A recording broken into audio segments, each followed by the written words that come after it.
Welcome to the Dana Point City Council meeting of April the 7th, 2015. We will now reconvene from our closed session. We'll begin tonight with our Pledge of Allegiance to be led by Mayor Pro Tem John Tomlinson.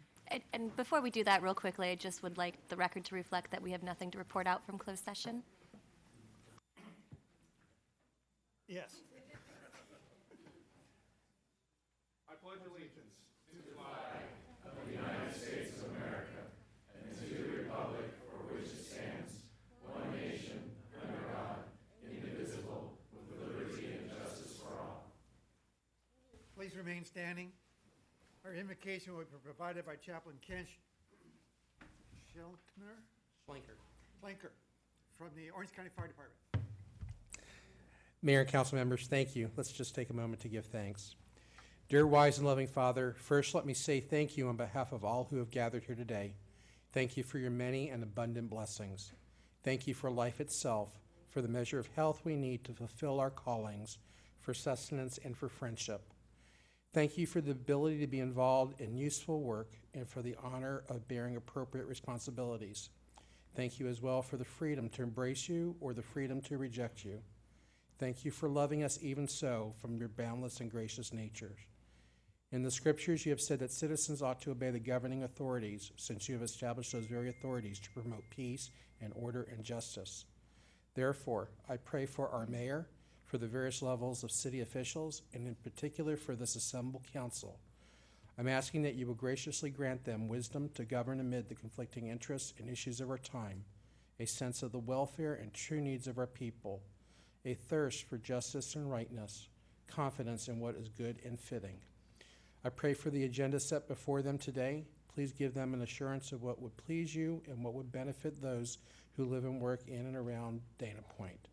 Lastly, we pray for the honoring of Orange County's Department Deputy of the Year, Deputy James Johnson. We thank you for his service over this last year, and on behalf of him and the men and women of Orange County, we ask that you would guide them, giving them your wisdom, integrity, and know how to do their jobs in the highest of expectations. Keep them safe as they may be in harm's way. Bless their families as they support their loved ones and give them the assurance that you are in always control.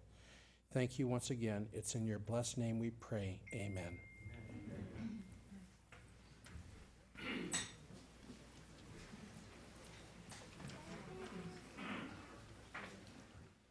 Ms. Farrell, did you want to state? I just wanted the record to reflect that we have nothing to report out of closed session. Thank you. We'll go on to our presentations and proclamations. The first one is going to be the business of the month, which is Dreamcatcher's Yachts. And Robert Sedita, our management analyst, will be presenting a PowerPoint presentation. Robert? Good evening, Mayor Alvera, members of the City Council. Tonight I'm pleased to announce the business of the month for April 2015, Dreamcatcher Yachts. We are joined this evening by Dreamcatcher Yachts owner, Kenzie Lobox, and his wife, Robin Rainey Lobox.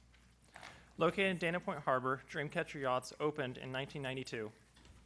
Shortly after opening in 2003, Kenzie started working for the yacht brokerage company, and he and Robin purchased the brokerage company in 2009. Kenzie and Robin had always wanted to own a family-owned yacht brokerage operation, and since purchasing the company, they have expanded the business and now have 7 employees. Kenzie has over 15 years of yacht sales experience and is a licensed 100-ton Coast Guard captain. He and Robin also have extensive cruising experience, including destinations such as the Bahamas, Mexico, Florida Keys, South Pacific, and Polynesian Islands, to name a few. This firsthand knowledge that they've gained throughout the years helps them provide their customers with a great deal of knowledge and information regarding purchasing the yacht which best meets their needs. Dreamcatcher Yachts offers a tremendous selection of both new and used power and sail yachts, and on average has over 30 to choose from. In addition to this, they are an authorized South Coast representative for Pacific Seacraft Yachts, which are recognized as one of the finest offshore yachts in the world. In addition to their yacht sales, they also are an authorized spade anchor dealer, offering an array of sizes to fit everyone's yachting needs, and also offer yacht charters with services including sightseeing, fishing, scuba diving, corporate and special events, and more. Being a family yacht brokerage operation, this sets them apart from other yacht brokerage companies because they provide their customers that family-friendly atmosphere, and they treat their customers exactly like they are part of their family. They pride themselves on being a full-service brokerage firm and provide their best customer service possible to their customers and finding them the right yacht to fit each customer's needs. On behalf of the City Council, I would like to congratulate Dreamcatcher Yachts for being selected Business of the Month for April 2015. We wish you many years of success and prosperity. Thank you, Robert.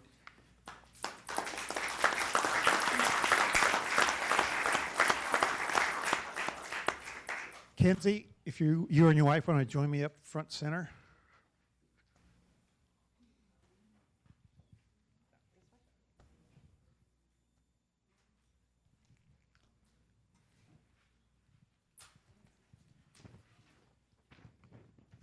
I'm just happy you guys could be here and be our Business of the Month, but let me give you the opportunity to give us a little more introduction than what Robert just did.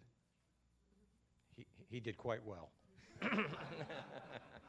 Oh gosh, I don't know how much more there is to add. I've got a good crew of people working for us, and we, like he said, we treat everybody like their family, and gosh, I don't know what else. Anything? No, he really did. He summed it up well. Thank you. Yes. What brought you to Dana Point? Warm weather. We're originally from New England, but our son and daughter were living out here at the time, so we decided to pack it up like the Beverly Hillbillies and move out here, you know, and made home here, and we've loved it ever since. Well, we're glad you chose Dana Point, and we hope that you plan on staying for a while.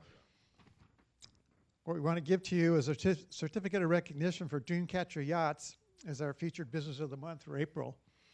The City of Dana Point takes great pleasure in featuring Dreamcatcher Yachts and extends our congratulations on being named Dana Point Featured Business of the Month on behalf of the Dana Point City Council and the City of Dana Point. Now there's one little extra on the back, also from Assemblyman Bill Bro's office. There is an additional certificate for that. So now for our photo op.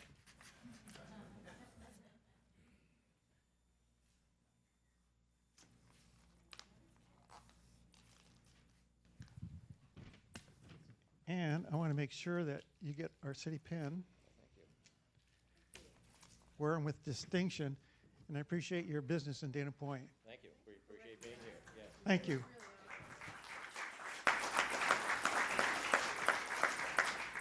Now here comes the jewel. The jewel. From the Chamber of Commerce. Heather.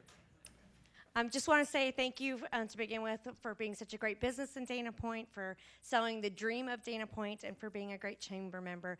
You also, I see you at the Harbor Association meetings. I know you guys put a lot of effort in supporting each other, and thank you so much. So congratulations, it's well earned. And it's very important that the Chamber plays in Dana Point and working with all the businesses, so we appreciate your membership in that also.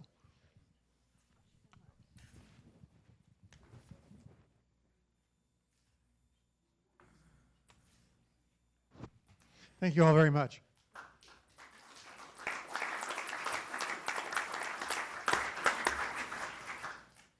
Now Heather's going to do Shop Del Prado. Suggest. Oh. Quick presentation. Mike, if you could please pull up the Shop Del Prado presentation.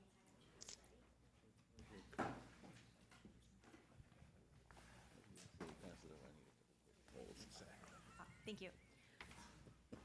The Shop Del Prado contest is a partnership between the City Chamber of Commerce and, most importantly, our exceptional hotel properties and other donating merchants whose generosities made this program possible. The program is a contest to reward customers for patronizing the Del Prado merchants during construction. For every $10 increment spent at one of the 100-plus Del Prado businesses, a ticket is generated for a monthly drawing for a prize.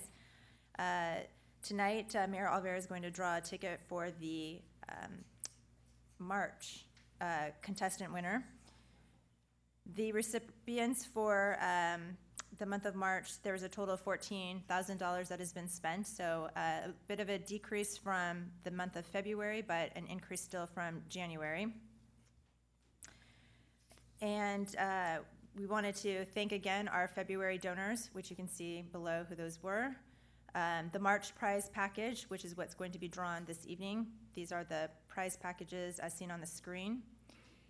And before we do that, we want to announce quickly who the April prize packages are. So one night stay at the DoubleTree, breakfast or lunch for 2 at Proud Mary's, and whale watching for 2 from Dana Wharf Sports Fishing. So please come support your Del Prado businesses to get in on the drawing. And the winner is... Now, I hope everybody's caught all that, and make sure that you save your receipts and shop Del Prado. Get them over to the chamber. They'll tally up your vote or your drawing opportunity for every $10 that you spend. You've seen the numbers on the screen, so we're getting a lot. And Heather, anything from the businesses that you'd like to? I just want to say thank you for the businesses that have donated these prizes. This has been a real shot in the arm for the businesses on Del Prado. I don't know if you've had the chance, but the city's been doing great, fast work on Del Prado, but there are some businesses that are greatly impacted right now. So please, even a $10 receipt, bring it into the chamber, which, by the way, we moved last week, so we're on PCH, so look for us on PCH.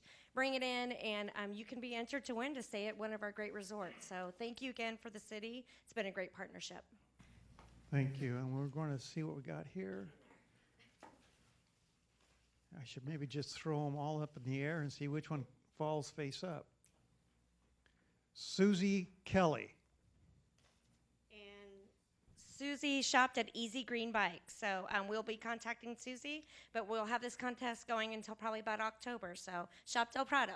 Shop Del Prado. And more information can be found at www.ld,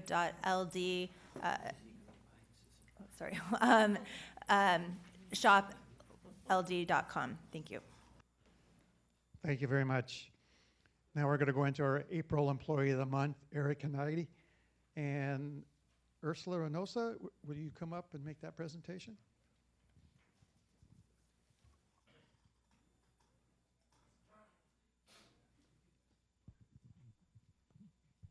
Thank you. Well, I'd like to thank the Mayor and City Council for honoring Eric Hagini. He's in our building division, and I know I saw him earlier. Eric's one of those employees who is sort of behind the scenes, so you don't often know who he is or what he does, but he checks the plans. He's a structural engineer, and he does the plan check for construction projects that come into the counter. And the fact that you don't really know who he is means he's doing his job without a lot of complaint. And there was a senior level manager who wasn't quite sure who Eric was, and it was pointed out, well, that's because you never hear about any problems. He does his job, he does it very well. And I'd come from a jurisdiction that had a lot of problems with the plan check process, and we received a lot of complaints from the constituents because when that takes a lot of time is money, and it's difficult for people to be sitting in plan check for a long time. So we're really pleased to have Eric as an in-house plan checker. He has great qualifications and experience, and he does a fantastic job for the city of Dana Point. And with that, I'd like to call Mark up to say a few words. And do you want to invite Eric up at this time as well?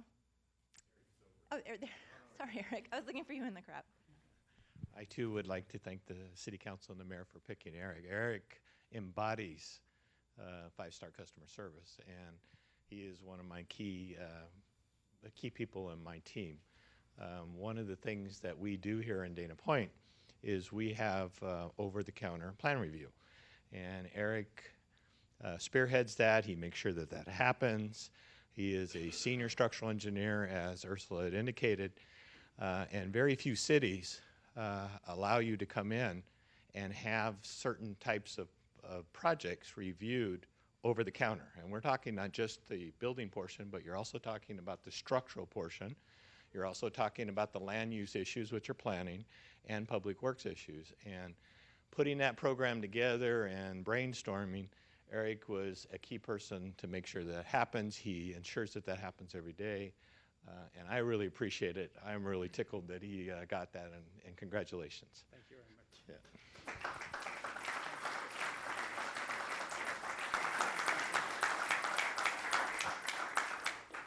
So Eric, I'll read this quickly. Whereas, now therefore. And we congratulate you for being the Employee of the Month for the City of Dana Point. I believe this is probably the first time I've been able to meet you. And I've heard other people talk about you, so I know this is well earned. And also, if you will see on the back, there's also the proclamation from Assemblyman Bill Bro. His wife is here. Oh, yeah.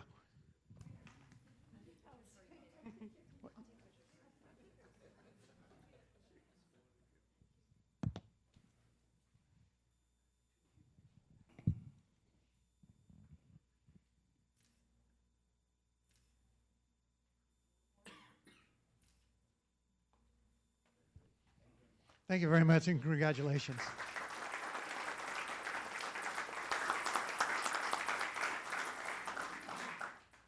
Okay, next we're going to have a Deputy of the Year, and so Lieutenant Russ Chilton will be making this presentation.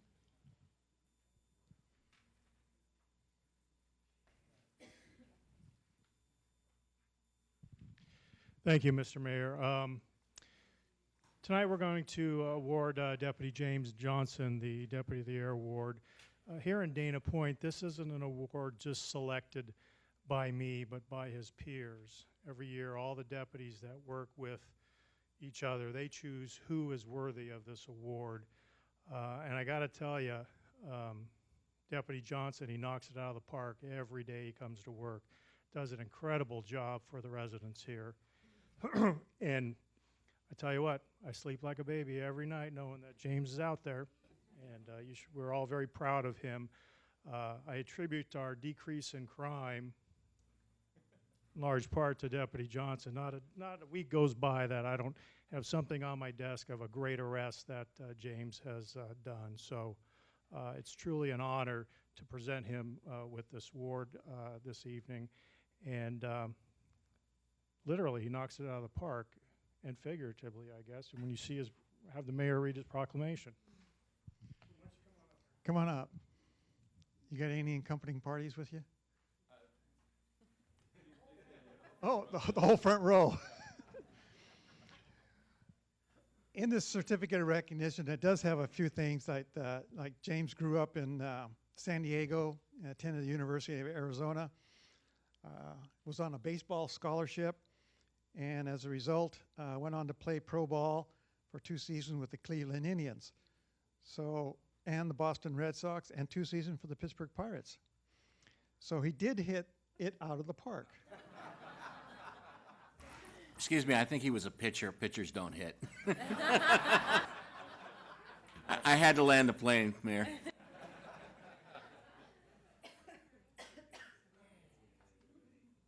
I'm looking for the word pitcher.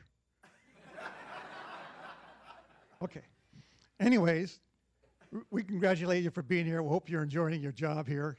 Working for Lieutenant Chilton, I've worked with him for a long time, and I'm sure you're having an enjoyable time here. So I want to present you this certificate with Assemblyman Bill Bro's award on the back.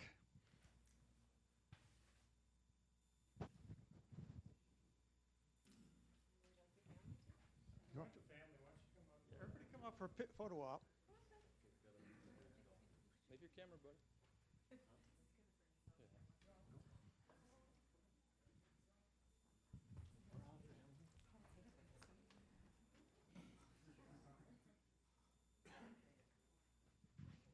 We got the whole team.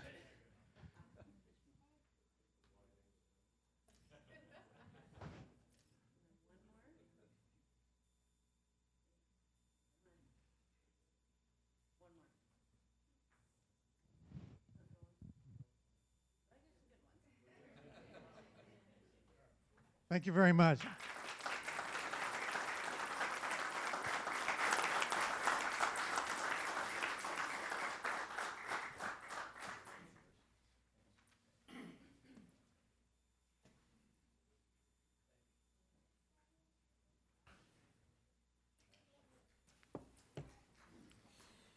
Okay, we'll move on to our consent calendar. All matters listed under the consent calendar are considered to be routine, and all will be enacted by one roll call vote. There will be no separate discussion of these items unless members of the City Council, the public, or staff request specific items to be removed from the consent calendar for a separate action. Madam Clerk, are there any actions to be removed by the staff, Not this evening. by the public, This evening. by the council? Mr. Mayor, I'd like to remove item 15. Item 15, Mr. Mayor, I'd like to remove item 16, please. 16. Any others? Then is there a motion to approve the balance? So moved.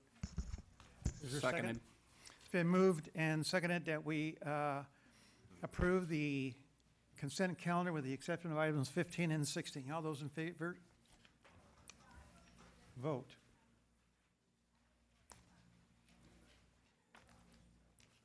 Very good, we have a 5-0 vote. Then we'll go on to item 15. Councilman Vic-Sorg. Thank you, Mr. Mayor.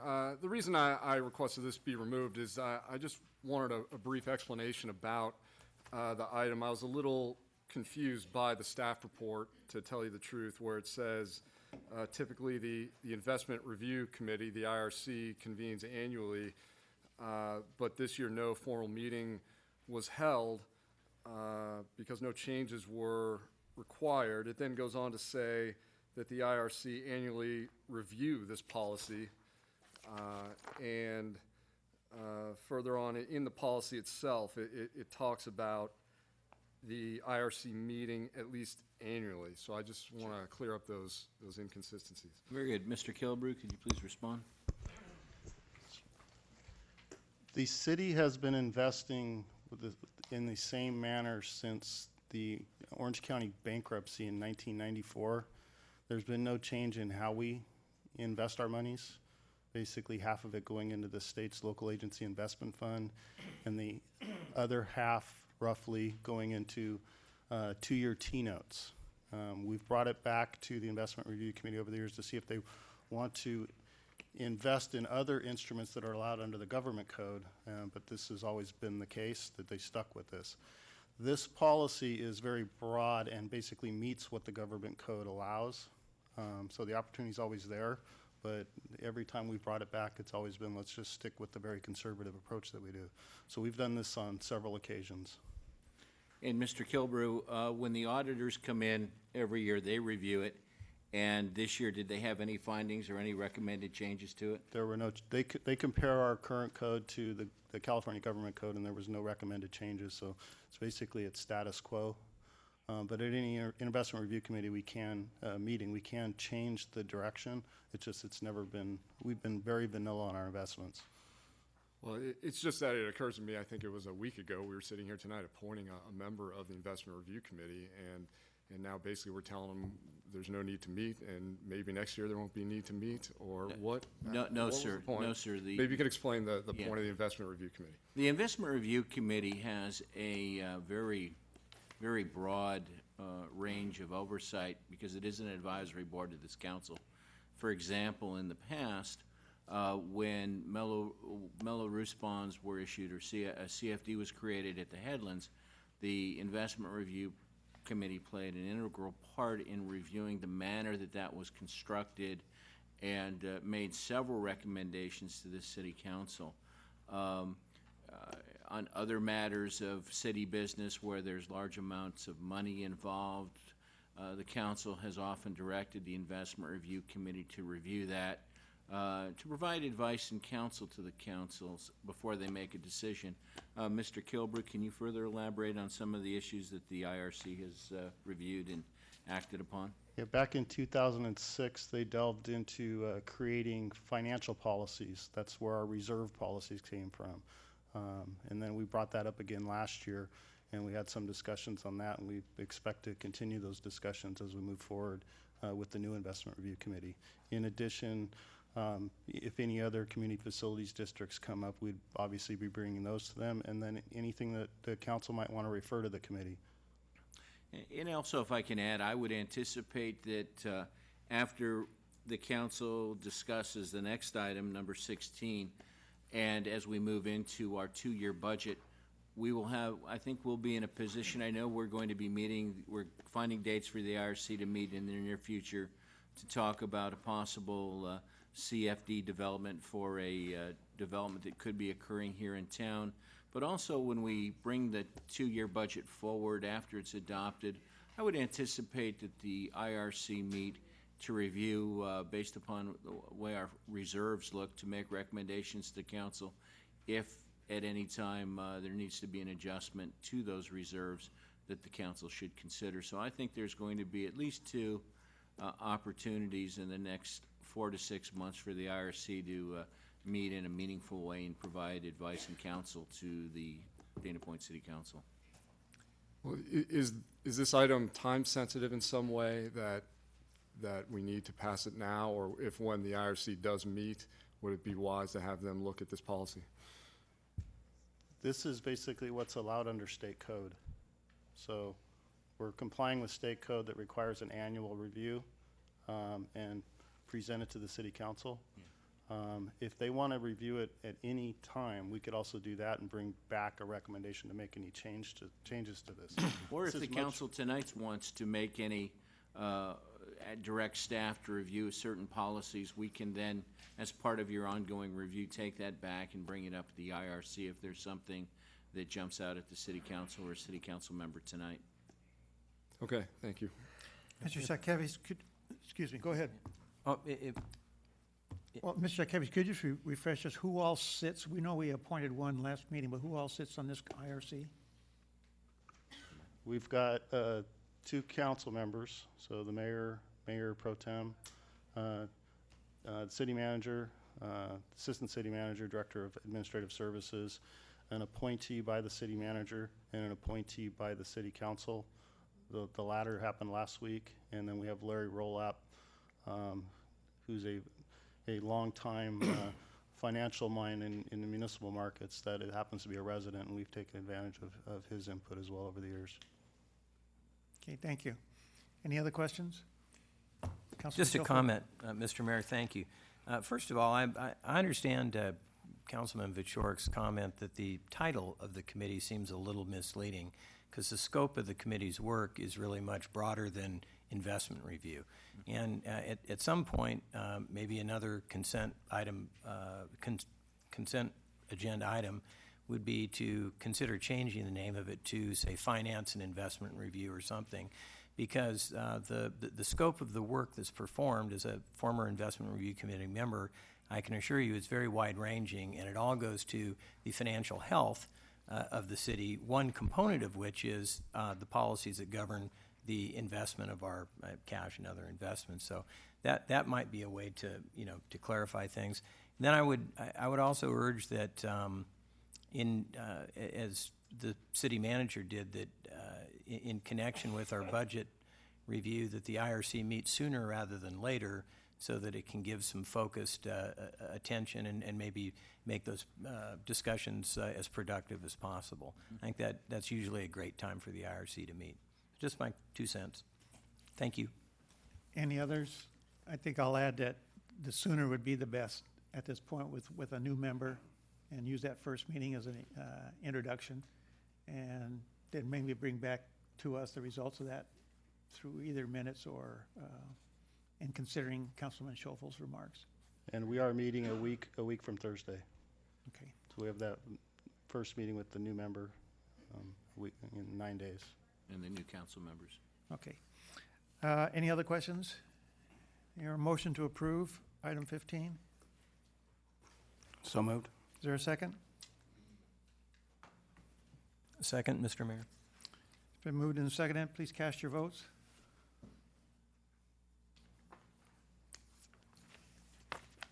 The vote is 5-0. Moving on to item 16, Councilman Miller. Thank you, Mr. Mayor. As I was going through our quarterly budget status report, a couple things jumped out at me. I was looking at our franchise fees, and I had a question. I noticed that Cox Communication is the only satellite and internet provider that I see on this list, and I was wondering why Cox is the only one we have in the city. Is there a reason for that? Well, yes, there's a couple reasons, if I may. Cox was the cable provider many years ago, and at the time there was a local franchise. And I'll rely upon Ms. Farrell to correct me if I mistake this, but about 3 or 4 years ago, they applied to the CPUC and received a state franchise. We still get an amount of franchise fee as a result of that, but they now basically have a state franchise. Having said that, the people in town can still, AT&T is our landline server. In addition to Cox, people can get internet from AT&T. Several years ago, AT&T approached us about UVerse. And being very in tune with the aesthetics, the city council has discussed this, and the challenge has been that as soon as AT&T can find a solution that reduces the profile of its above-ground boxes to the point that they can be camouflaged and made so that they're invisible to the public, or put it underground, we would be in a better position to discuss it with them, because aesthetics is of paramount concern to this city council. When we reviewed the AT&T above-ground facilities back then, they resembled small cars on a scale. So again, it was put back to AT&T to try and find a way that they could reduce the profile of these boxes. So that's the reason why AT&T says they haven't expanded UVerse into town.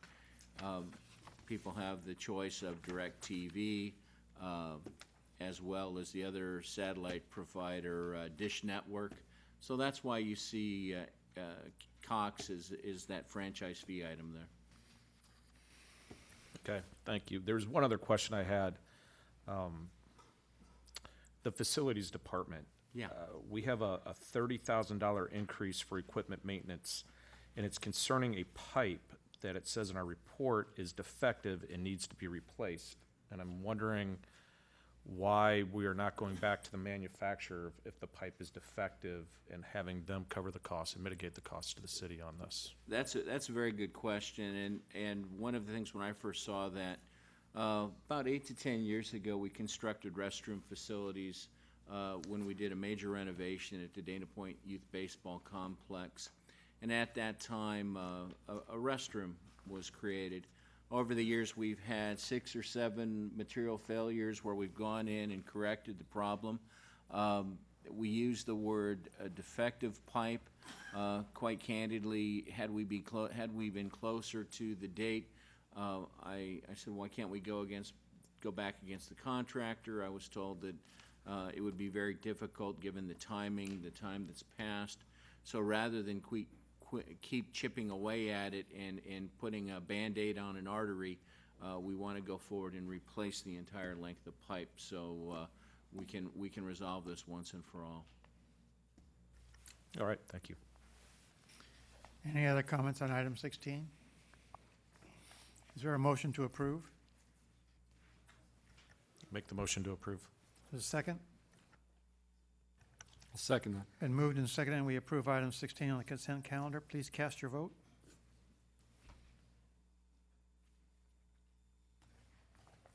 And the voting is 5-0. That concludes the consent calendar, and at this time, the city clerk will read the titles and ordinances listed on the agenda. Thank you, Mr. Mayor. I have 2 titles this evening. They are both second reading and adoptions. The first one is item number 23. It is an ordinance of the City Council of the City of Dana Point, California, amending Chapter 12.08.050, adding Chapter 12.08.060 of the Dana Point Municipal Code to address parking of commercial and recreational vehicles on public streets and to extend enforcement of ordinance to designated parking lots used by the public in the City of Dana Point. The second item is number 24. It is another second reading and adoption of an ordinance entitled, an ordinance of the City Council of the City of Dana Point, California, amending and replacing Dana Point Municipal Code Chapter 12.16.010, establishing speed limits in the City of Dana Point pursuant to the California Vehicle Code. Thank you. Thank you, Madam Clerk. We'll move on to public comments. There will be a 3-minute time limit per person and an overall time of 15 minutes for this public comments portion of the agenda. At the mayor's discretion, the balance of public comments will be heard and after the new business portion of the agenda. All comments are to be directed to the City Council and shall not consist of any personal attacks. Members of the public are expected to maintain a professional and courteous decorum during their comments. State law prohibits the City Council of taking action on a specific item unless it appears on the posted agenda.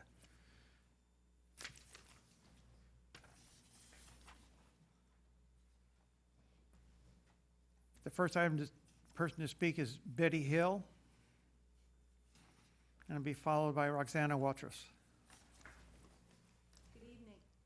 I'm Betty Hill, and I'm a proponent of the 2015 Town Center Initiative. And I wanted to take a few minutes to give you a brief summary and eliminate some misconceptions. The initiative fully supports the Town Center plan and wants to see its vision achieved.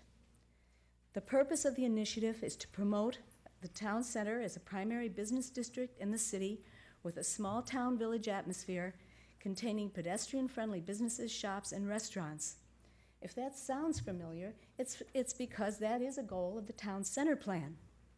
The initiative also states that professional and business office uses are preferred uses on the second and third floors of all new construction.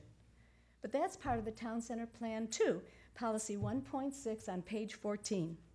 That's what residents expect for the $20 million that's already been invested. Now, past City Council members Stephen Weinberg, Bill Brough, and Mayor Alvera approved a project with significant exceptions to the Town Center plan. And currently, the city is proposing permanent changes to the plan. But the plan is a product of hard-fought community compromises. 3 stories, an extra 5 feet in height from 35 to 40 feet for retail purposes. The initiative supports that community effort. It closes developer loopholes that have already been used that violate the intent and requirements of the Town Center plan, such as adding a 4th floor of condos, elevator towers 19 feet over the 40-foot limit, parking concessions, and allowing the developer to pay only $15,000 for an in-lieu space instead of the estimated city's cost of $40,000. The initiative wants the city and developers to stick to the plan and follow the rules. Most importantly, the initiative gives residents the chance they deserve to decide on the town center they want and determine the future of Dana Point. Thank you. Thank you, Ms. Hill and Roxana Walters.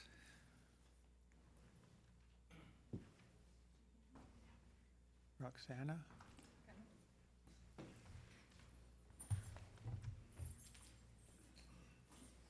Hello, City Council members. I'm here also to talk about the Town Center Initiative. In our Town Center plan, which took 36 to 37 meetings with the public to reach and come to a consensus, we decided we wanted a town center full of shops and restaurants that's pedestrian friendly with 40-foot height caps and sufficient and convenient parking. Now, we've spent $20 million so far in construction, and it took us 15 years to save. That's 15 years worth of our tax money. There's not going to be enough left for other improvements. So now, after spending all that money, how much of our promise has been kept? Well, let's go over it. Do we have any new shops and restaurants? Not one. Do we have a pedestrian-friendly walkway? Actually, no. They made a mistake and made the pedestrian walkway too narrow. So now if we want restaurants in those areas, they don't have enough room to make outdoor seating. Okay, so now we go to the 40-foot height caps. As Betty Hill mentioned, we've already granted variances over the objection of our planning commission, allowing for 19 feet higher than 40 feet. This is a beach town. We like our views. We like our shops. We like the feel. And now it's turning into kind of a high-rise Santa Ana-esque on our very first project. This isn't what we paid for, of 15 years worth of our tax money. It's not what we agreed to. As to the sufficient and convenient parking, did we get that? No. There were also concessions made to the very first project to only allow 1 parking space per apartment that's going up. Where does the overflow parking go? Right on the side streets to make the parking problem we already have worse. The idea was that we would get money back on our investment through increasing shopping. how is that going to happen if the parking spots to get to the shopping are taken up by people who just leave their cars all day long on the side streets? That's annoying. What's worse is we spent $20 million to get this nuisance. Our traffic problems are actually worse. So what can we do to prevent it from getting any worse? Well, a few concerned citizens put together an initiative, and this initiative will close some of the loopholes. It will cap the height of the buildings at 40 feet. It will require new developers to provide enough parking so we can actually use the town center we agreed to. As for the pedestrian-friendly, unfortunately, we might have to take a hit on that one because the sidewalks are built. And it gets us back to the focus on shops and restaurants. If anyone wants to sign afterwards, I have the initiative. Most people that hear it, sign it. Thank you. Thank you.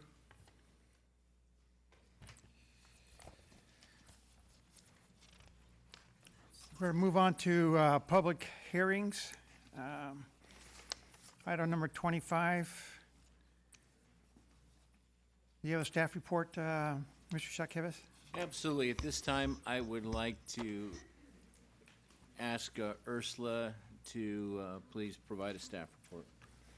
Thank you, Mayor, members of the City Council, and I am going to ask Erica Demkowitz, Senior Planner, who did the research and prepared the staff report, to give the presentation this evening. Thank you, Erica. Thank you, Ursula. Good evening, Mr. Mayor, members of the City Council. Staff looked into the research of the topic of poultry mid-year last year, following some public comments that were received from a couple of other City Council meetings earlier in the year. Staff did some research and looked at surveying other cities in and around Dana Point, as well as other parts of Southern California, as well as doing some online research. We culminated all of that information and took it to the Planning Commission on December 8th with an overview and discussion of poultry, including frequently expressed concerns such as noise and odor and other behavioral characteristics. Public testimony was taken, and at the conclusion of that meeting, the Planning Commission requested additional information about a potential permit process, changes to the definition of poultry, and a reevaluation of setbacks for the coops and enclosures. As a result, the meeting was continued to February 9th. And then in February, the staff presented the additional details to the Planning Commission, including an increased setback of 35 feet for the coop or enclosure from the nearest adjacent dwelling or occupied structure. Staff had proposed 25 feet in the December 8th staff report. And additional public testimony was taken at that meeting, and the Planning Commission voted to not recommend approval to the City Council for the zoning and municipal code text amendment to allow poultry, specifically chickens, in all single-family residential districts. If the city were to approve the zone text amendment, there would be some changes that would be needed to the zoning code as well as the municipal code. Both sections need some clarifications and text kind of cleanup, if you will. Those would be revised and amended. A new chapter would be inserted into Title 10 of the Municipal Code that would include standards for keeping poultry, specifically chickens, in residential districts. Of the cities that were surveyed, which I mentioned briefly as part of the original research on the topic, we surveyed 23 cities, and 16 of those 23 allowed poultry subject to certain standards and requirements. 3 cities of those 16 required some type of permit process. So planning staff looked at that. Newport Beach, Huntington Beach, and the city of San Marino all had administrative permits for poultry. There were various fees attached to each of those permits. All of these permits were included in their zoning code and processed through the planning division. There were requirements for site plans, letters of description, and in some cases notification of adjacent neighbors. In the city's proposed zone text amendment, if the city were to approve it and allow poultry, planning staff is recommending a residential animal permit that would be facilitated through Coastal Animal Services Authority, or CASA, which is the joint powers authority that provides animal control in the city of Dana Point. Through CASA, in concert with planning, they would be issuing the necessary permit. Just to talk briefly about the specific standards, again, if the proposed zone text amendment is approved, a new chapter would be inserted.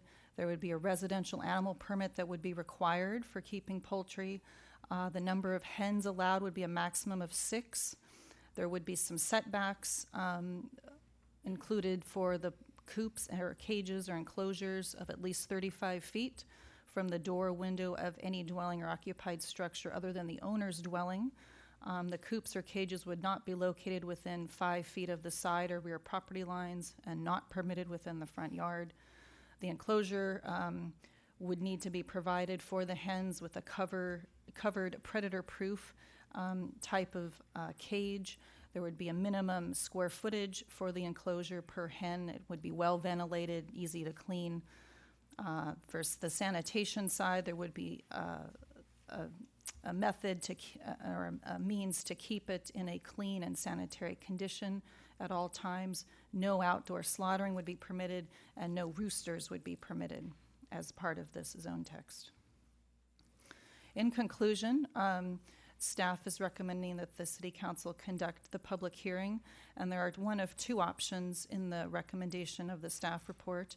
If to allow poultry in all single-family residential districts, then staff would recommend that the City Council adopt the necessary resolutions approving the zone text amendment and local coastal program amendment to allow poultry, and introduce an ordinance for the first reading, along with submission of the LCPA for certification by the Coastal Commission. If to not allow poultry, then the staff recommends that the City Council make a motion to not approve the ZTA and LCPA for the allowance of poultry, and to direct staff to amend the existing regulations within Section 9.07 of the zoning code as part of a future zoning code cleanup item. And that concludes my presentation. Thank you very much. I will now open the public hearing to hear the public comments. I have quite a stack of public comments. I want everybody who has presented a request to speak, given the opportunity to speak. You will have 3 minutes.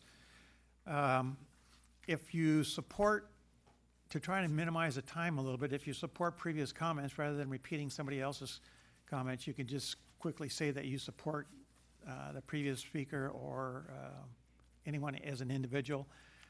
I've seen at other public hearings where people in the audience can support the speaker by, in other words, showing that they support that speaker, and it gives the council a view of the number of people that are actually supporting that speaker. So we'll start with Mark Schaefer, followed by Chad George. Would you please state your name and your place of residence? Good evening, Mr. Mayor, council members. My name is Mark Schaefer.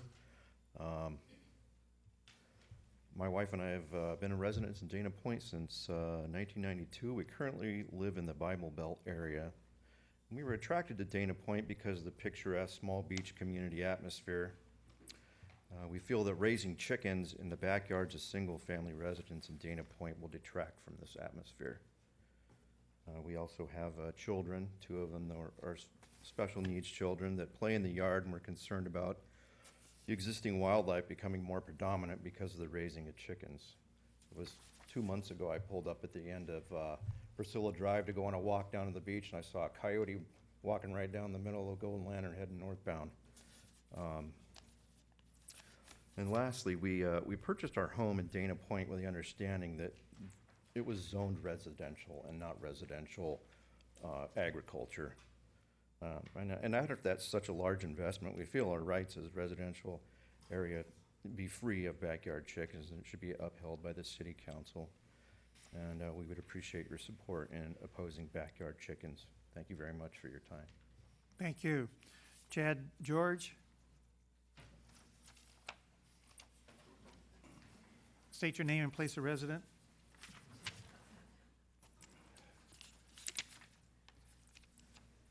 Chad George, Capistrano Beach. The past 21 months have been a period of significant loss for my family and for me. In spite of our ongoing efforts to work directly with our neighbors, the Wigleys, we lost a valued relationship with them when they repeatedly dismissed our concerns regarding the arrival of their 5 chickens and their choice to locate the coop a mere 12 feet from our bedroom window for almost 5 months. We also lost my mother to Alzheimer's disease. We lost our sense of belonging in our neighborhood. We lost our desire to tell the world at large what a wonderful place Capistrano Beach is to call home. We lost the joyful feeling of coming home each time we returned to our house and were greeted by "We support hens" and Dana Point signs displayed on the properties to the left and to the right of our property. Never could I have guessed that asking the city of Dana Point to enforce existing laws prohibiting livestock/poultry in residential neighborhoods would have unleashed such a fury of disrespect for the law and for those who seek to uphold it. In an attempt to regain some harmony and order that was lost when the chickens arrived, my wife and I have spent countless hours researching all the aspects of the backyard chicken movement and its impact on densely populated urban communities. Most recently, the quest for a thorough understanding took us to the Vector Control Office of Orange County in Garden Grove, where we met with Mike Hurst, the district manager. He immediately honed in on the necessity for strict code enforcement. He was alarmed to learn that the Dana Point City staff report indicated that enforcement of code would be complaint-driven, quote unquote. He went on to say that in his experience, the owners of chickens will not voluntarily be good stewards. Quote, "If it is complaint-driven, they," meaning the city, "are going to go crazy," unquote. He also stated it is illegal to produce flies. He insisted that due to the abundance of manure that chickens create, it is imperative that a coop be cleaned every day to prevent flies from breeding. He cited the difficulties in getting owners to pick up after their dogs as an example of the lax attitudes many people exhibit when it comes to sanitation. In addition to producing flies, he stated that with chickens come rats. Even if a secure metal container is used to store the grain, invariably some of the feed ends up on the ground near the coop. At this point, we showed Mr. Hurst a copy of the Dana Point City property plat of our neighborhood and identified where a vacant coop is currently located. We also identified 3 additional adjacent properties that would legally be allowed to obtain permits. After carefully considering the plat map, he emphatically stated, quote, "That is not enough space to raise chickens," unquote. He went on to say, quote, "This could increase the number of rats in the neighborhood dramatically," unquote. In short, too often, Vector Control is called in once an outbreak has occurred. In this instance, the city of Dana Point has the opportunity to prevent an outbreak. I urge this council to pursue policies that will proactively protect its citizens from the vectors resulting from inadequate distances between the living quarters of livestock and the living quarters of humans. Thank you. Thank you, Mr. George. Donna Nelson, followed by Dorothy Larson.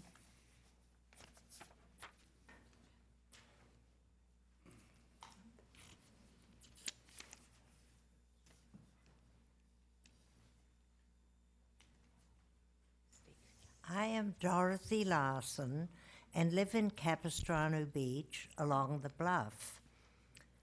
I just realized that it would probably be very unwise to allow poultry. Our next door neighbors had birds, and they were nothing like having poultry. But the problem that happened was that due to the scattering of the food from these birds, we had a tremendous problem along the bluff with rats coming in. Vector Control came out and were extremely helpful, and they put out traps, but they complained, and apparently I never complained to the neighbor, but I believe that they complained, and he got rid of the birds. And the poultry would be probably even worse. So I'm just warning you that this might be a real problem, because after all, it is a residential neighborhood, and property is not large enough. The lots are not large enough to really have a lot of chickens. Thank you very much. Thank you. Donna Nelson, Donna Nelson. Oh. State your name and place of residence. My name is Diane Woolley. Donna Nelson asked me to read this speech because she could not be here this evening. My name is Donna Nelson. I am a retired CPA and have lived in Dana Point for 2.5 years. Until a month ago, I had no opinion on backyard chickens. I had noticed the cute signs on neighbors' lawns, and I had heard that we piqued some local and even national interest with the fight to pass a chicken ordinance in Dana Point. Like most people, I thought the story was kind of cute until I took a serious look at it. I decided to do some research. What I found was very disturbing. I spoke to Larry Shaw of Orange County Vector Control, and he firmly and unequivocally stated the chickens were a bad idea for Dana Point, not only because of the predators they might attack, but because of the very serious fact that they will create a vector from disease-carrying flies to humans. Please excuse the unsavory topic of this discussion, but it's necessary to understand exactly what we might be inviting into our community. Here are the facts. The average chicken produces 1/4 pound of chicken manure a day. Chickens do not urinate.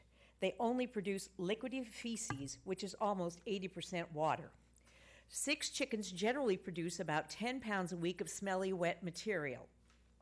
While websites for backyard chicken farming promote the benefits of chicken manure for gardens, they also caution that it must be handled by experienced, educated people who take care due to the risk of disease and contamination. The fact is, chicken manure attracts flies, Phania canicularis, or lesser houseflies to be exact, lots of them. In warmer climates like ours, breeding is continued throughout the year. Eggs are laid in moist, decaying animal waste, and the complete metamorphosis from eggs to maggots to pupa to adult fly can be as short as 7 to 9 days. The adult fly normally lives 1 to 3 months. When they breed in unhygienic sites, they become contaminated with disease-causing organisms. Because they can easily fly to sensitive food preparation and consumption areas. Simply put, your neighbor's cute little chicken coop will breed flies that will not respect your fencing. The fly that breeds in your chicken manure next door can be snacking on your backyard burger a week later. Proponents will argue that they can clean up the coops and keep manure to a minimum, but a review of backyard chicken farming sites has plenty of references recommending cleaning the coop only as frequently as once a month and as infrequently as once a year. I didn't see any site that recommended cleaning the coop the once or twice a week that would be necessary to stop the manure maggot flies disease cycle. Is City Council prepared to commit personnel to regulate and control this very real health risk? And this doesn't even consider the noise issues, the smell issues, or the other possibilities such as rats, coyotes. We don't need any of this in Dana Point. Thank you. Dale Watson, followed by Mike Kelly.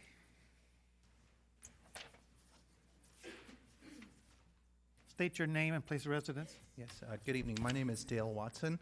I have been a resident of San Clemente for 13 years. I have degrees in civil and environmental engineering with an emphasis in hydrology, water resources management, and environmental remediation. I am a licensed civil engineer in the state of California. I am also a registered qualified SWIP developer and qualified SWIP practitioner. I have worked in residential and commercial land development, including construction, industrial stormwater protection, and best management practice design for over 25 years. I would like to express my concerns over the potential passage of a new citywide ordinance that allows the keeping of chickens in a residential setting. The main reason my family moved to southern Orange County was to be close to the beach. Our beaches are under almost constant threat from attack from environmental pollutants. For instance, last week there was a significant spill in San Clemente. I'm sure you've all heard of it, with the sewage that came out underneath the pier. I have significant concerns that the proposed ordinance does nothing to protect our beaches from the potential impacts of chicken waste and its potential pollutants of concern, particularly bacteria and nutrients, which can lead to algal blooms, lack of oxygenation in the ocean near our beaches. The entire environmental review in the staff report for stormwater as part of the negative declaration consisted of one paragraph. Quote, the proposed project is for approval of a zone text amendment. specific plan amendments and local program amendments to allow chickens in all single-family residential districts in the city. No development is proposed at this time, and therefore the implementation of the project, i.e. approval of the amendments to the city's zoning code, the Dana Point specific plan, and the Monarch Beach specific plan will not result in any significant impacts related to hydrology and water quality. So in other words, there's no environmental impact from changing the text of the code. I agree. However, there is a significant potential environmental impact to actually putting chicken coops in people's backyards. You cannot assume that all owners are going to be good owners and that they're going to clean up after their chickens. Consider the fact that we used to not have any concerns over dog waste or bird waste. Now, our entire harbor has plans to limit bird waste in the harbor. We also have multiple stations that the city spends tons of money on to put doggy bags out for people to clean up after their dogs. As far as I can find, the only environmental review in the text relates to the staff's opinion that this is a text change. So if this ordinance is passed, I recommend that the city also include stipulations that BMPs be implemented, that the site plan include distances such as 10 feet away from stormwater conveyances, backyard drains, swales, those types of things, that the people that review the permit anyway, I suggest that additional text be added to take care of stormwater. Thank you. Thank you very much. Mike Kelly, followed by Karen George. Thank you, distinguished council members, Mr. Mayor. My name is Michael Kelly, and I live at 24676 Priscilla Drive in Dana Point, also known as the Bible Belt. My wife and I have lived in our home and have been residents of Dana Point since August of 1980. I voted in favor of Dana Point incorporating into a city in 1989 to ensure that we would have local government and zoning boards that would understand and therefore preserve the uniqueness and beauty of Dana Point. You are being asked to consider amending the zoning ordinance and municipal code to allow chickens in single-family residential districts in Dana Point. I have many serious concerns about this potential change to the code to allow chickens, whether cooped or not, and they are as follows. The additional cost and burden it will place on the city staff to field complaints as well as enforce and police the new code. I'm questioning whether the total population of Dana Point has been properly informed of this issue. A lot of times I've asked folks in our church or in our acquaintances around town if they've heard about it, and most often they're surprised that they hadn't heard about it. Will the council's decision be based only on facts excluding personal preferences? Will there be a permit process including a fee held in escrow by each residential applicant? Has the city considered the known fact of increased vermin and predators that chickens attract? I know that that's a real concern. There's a lot of folks that walk their little dogs and stuff around, and coyotes are so brazen, and we have been lucky not to see a lot of coyotes in the last couple of years, but they were real popular here in the beginning when we first moved to the city. And I'm concerned that a lot of those are going to come back when they notice that there's chickens in the neighborhood. Has the council considered innocent residents would be subjected to offensive orders and increased presence of flies and other unwanted nuisances as a result of the neighbors' coops? Has the city considered the possible negative effect against our resort town image? And has the council considered the potential reduction in property values as a result of the chickens next door? The city has worked tirelessly on beautifying Dana Point with many positive improvements, cleaning up Poche Beach, the harbor, beautiful medians. Dana Point is seen by outsiders as a lovely resort town that people visit for their fresh, clean ocean breezes and beautiful surroundings. Residents of Dana Point are privileged to be able to live in such a pristine location, and we need to ensure that it remains so. This seems like a huge step in the wrong direction if we were to allow chickens. I've been very happy with the decisions our city government has made to ensure this special place stays special.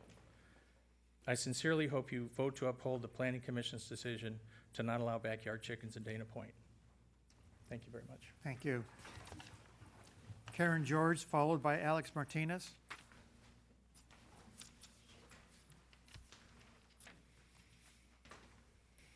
Good evening. My name is Karen George. I've lived in Capistrano Beach for the past 22 years. I'm a lawyer by training but never practiced. I've done business with Italy for 20 years, and I'm a mother to 2 teenagers. I feel like I can speak for many when I say that we would just like this chicken debate to go away. But the fact is, if backyard chickens are legalized, this issue is not going to just go away. Instead, it will morph from a sad and avoidable neighborhood dispute, actually several different neighborhoods that's been going on, into an ongoing enforcement nightmare for the city of Dana Point. Chickens will have an unknown negative impact on the city because the city is not properly prepared to oversee introducing chickens into our residential neighborhoods.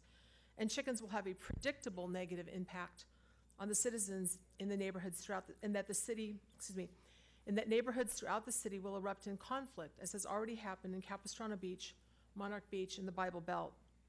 The proposed ordinance was written so as to allow all eligible residents to keep chickens in their backyards. But it was not written with the idea in mind that all eligible residents will actually do so. But what if every resident who has 35 feet between his home and his neighbors does decide to keep chickens? If you share a fence line with 3 or 4 neighbors, you could wake up to find yourself surrounded by 18 to 24 chickens, along with the attendant disease-carrying flies which chicken manure produces, and the predators and rats which chickens attract. The city could have literally thousands of high-density chickens to supervise. Does the city really wish to take this on? At the February 9th Planning Commission meeting, Coastal Animal Services Authority CASA General Manager Kim Cholodenko freely acknowledged that CASA is not equipped to deal with chickens. CASA has no permit process in place, no staff knowledgeable about chickens, and no inspection plan. CASA also does not know how to spot or treat diseased chickens and has no facility to house abandoned birds. CASA also has no budget or funding in place. Not only that, but by filing a mitigated negative declaration, the city bypassed the process for doing an environmental impact report, thus effectively ignoring the serious harm that chickens will have on the environment. Chicken poop will contaminate water, as has already been mentioned, which will wash into storm drains and out to the ocean, and this could open up floodgates that the city might not want to encounter. By enacting a lax 35-foot-6 chicken law, the city will become a safe haven and magnet for chicken lovers. And you can be sure that many will not stop at 6 chickens. If 6 are legal, why not 8 or 10? What other farm animals are next? Goat, sheep, miniature horses? Who is Dana Point as a city? Are we beach or farm, fish or fowl? Should we change our high school mascot from the Dana Dolphins to the Dana Chickens?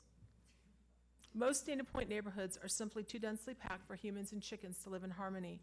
But if you do decide to introduce chickens, please follow the example of neighboring cities which require large lots, typically at least 15,000 square feet.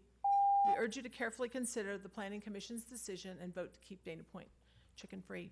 Thank you very much. Thank you. Alex Martinez, followed by Donna Mia. Please state your name and place of residence. Good evening, Council. My name is Kirk Barris. I am friends with Alex Martinez, and he asked me to read this letter for him as he is away with his family on spring break. As many of these things have been stated, I'll try to edit and shorten for your convenience. He states that although a few municipalities have created ordinances allowing many poultry farms in residential areas, I have to ask if the city has considered the entire environmental and personal impact of such an endeavor, particularly on a beach community such as Dana Point. Chickens are only productive for about 2 years, and then they no longer lay eggs. So chickens need to be circulated out of the yard, or you have an old hen factory sitting in your backyard. When you circulate those chickens out, they go to farm sanctuaries frequently. The farm sanctuaries report, and this is their words, chickens attract flies, bird mites, lice, yard birds, squirrels, raccoons, dogs, coyotes, foxes, mink, possum, rats, owls, bobcats, hawks, snakes, weasels, ferrets, etc. Is it not possible that chicken coops will attract some of these predators into residential areas looking for food, and that it will result in an increase in the disappearance of domestic cats and small dogs? Is the city willing to tell all residents to start keeping their pets inside simply because more predators are now hanging around the neighborhood, attracted by chickens, but feeding on substitute sources of prey? Then there's the issue, has been discussed, of chicken excreta washing into our storm drains when people wash off their hardscape and that water goes somewhere. Alex talks about, as he lives on Beach Road, seeing the cleaning crews that clean the houses on there, the rental homes, dumping their soapy water out on the streets, even though they've been told countless times not to. He says, I fear the same thing will happen with those with chickens. In my opinion, allowing hens in backyards is creating a subjective situation that will be difficult to enforce. What is noisy cackling to some is not bothersome to others. But does this make it less of a real problem? Are we going to tell these citizens to just get over it? Most of these homes don't have air conditioning, so they can't close their windows if the smell is offensive. What is the greater good here? Finally, he says, I respectfully ask that the City Council not allow many poultry farms in our neighborhoods.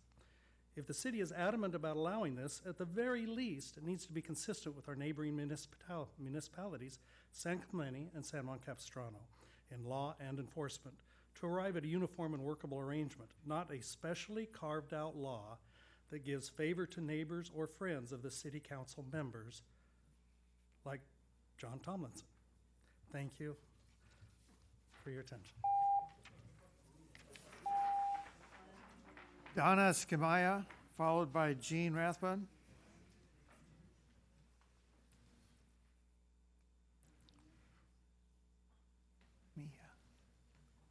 Good evening, Mayor and City Council. My name is Donna Simia. I speak for myself and my husband. We live at 24661 Priscilla Drive, Dana Point, for the past 35 years. I am aware of the outcry of some residents in need of having or raising chickens. I am adamantly opposed to this. I did not sign up to live on a farm. I live in a residential neighborhood. In fact, Dana Point is zoned residential, not residential agriculture. My concerns are that the chickens would be loud, foul odor, and attract predators, even if the owners start with good intentions to take good care of them. It would also bring into question the health standards and possible abandonment of animals.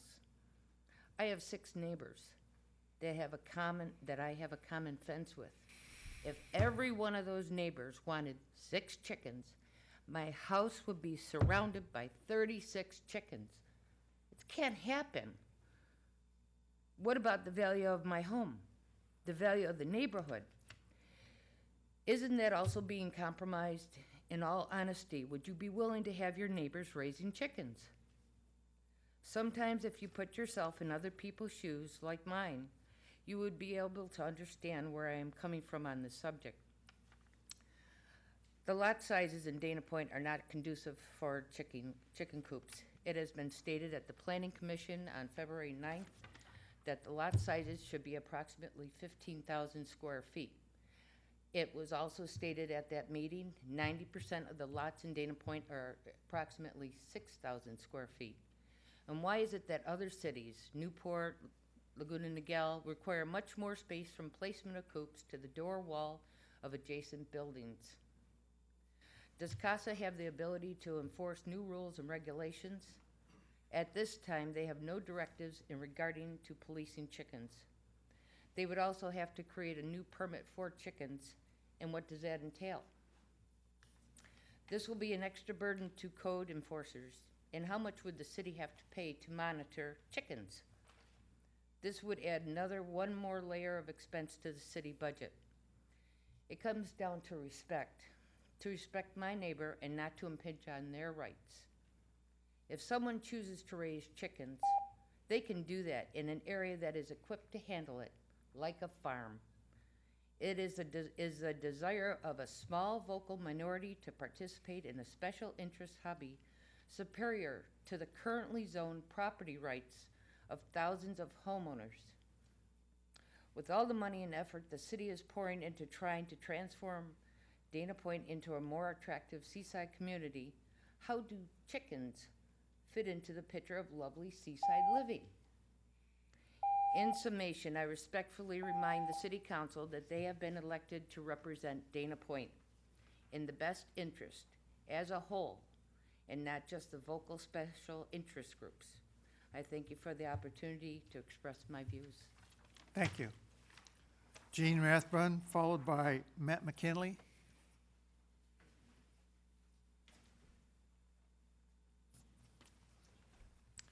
Mr. Mayor and Councilman, I'm Gene Rathbun, and my wife is Annie, and we live at 24682 Priscilla, next to Kelly's, actually. And we have lived here 15 years. And we are a little older than many people, so we're 74 and 75 right now. And I wanted to take a little different tack, and that is from about 3,000 years ago, Solomon said that, and he was an old man at this point, he said, when men rise up at the sound of birds, but all their songs go faint. I can tell you my wife and I are up about 3 times every night, and it's not pleasant to wake up any more than that, and birds would really wake us up. I can tell you that. So that's a difficult from our standpoint. Many of the points that I have are already taken care of. Our lot is about 6,554 feet, and we don't have any place outside the house where we could get anything 25 feet away. We don't have air conditioning. We're very comfortable, very happy here, and I really appreciate, your continuing the same vote that you did last time. So thank you. Thank you. Matt McKinley, followed by Robert Faust. Hi, I'm Matt McKinney and live in Capitol Beach. And we've lived here for 5 years, and I used to live on a home with about 6 acres, and we had a cow and a couple of pigs and some chickens, and enjoyed that lifestyle out in the country. But here, next to the beach, it's not something that we desire. And I just have, most of my comments have already been stated, so in pursuit of your time, I appreciate the opportunity to express my opinion. Thank you. Robert Faust, followed by Carolina Mora. Thank you for giving me the opportunity to speak to all of you today. I'm an attorney, I know, like some of you are, so forgive me, I'm not here presenting a court case. I'm here actually honored to speak to the council and have this opportunity on behalf of the community to talk. I haven't been here very much, and it tells me we all need to be involved more in the community. My wife and I bought our house here about 35 years ago, along with the Kellys, other people. We've had a really good community of neighbors, and we've always loved Dana Point. Dana Point has set itself apart from so many places that exist around here because it's caring. I think the council members, the people here care, and they're very good. And we've made so many steps forward, and I commend the council for certain limits they put on certain development. At the same time, they want to enhance the beauty of our coastal community. And that's why I am opposed to this whole chicken ordinance. Again, like so many people have said, I came here because I grew up in Newport on the beach. I love the beach. I love our waters. I love the clean beaches. We put restrooms. We've improved. This city has improved so much of the structure here because of the people here. And this city is attracting worldwide people. Did you hear Dana Point? When I moved down here, they go, that's down by San Diego, isn't it? And people now talk about Dana Point. We have some beautiful hotels here and everything, and I'd hate to see our image tarnished because we will get a negative rap on this. I know we will, especially the permissive statute that is desired to be enacted. I just see it leading to many things. My wife and I could both say, Mary, who's here, my son Eric, who's here, when we moved in here, we had really little kids, and it was part of the county. We didn't incorporate. Actually, we all got together. We thought incorporation was a good thing. We had coyote jump over our fence. We had little children at the time. There were a lot of coyotes in here, and we said we need to have local control. And that's what we're asking of all of you this evening, to help us enact this local control and save our environment. Thank you for allowing me to speak. Thank you. Carolina Mora.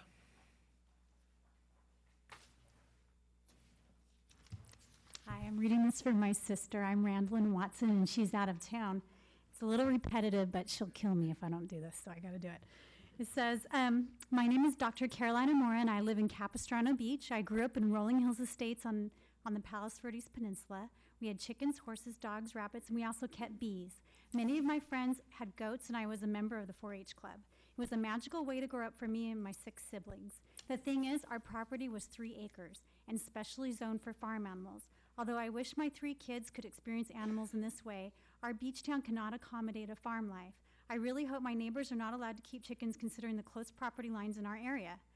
I know full well the smell, noise, rats that come with raising chickens. Growing up, our chicken coop was half acre from our own home and at least a half acre from any neighboring property lines. For this reason, I am against having chickens, especially considering the haphazard and short-sighted ordinance that's been proposed. I think her main problem with this is just the small lots here. Like, it just makes her really nervous, the idea of how tiny her little property is and that she could have chickens so close by. Thanks. Thank you. Terry Walsh, followed by Ann Worthington.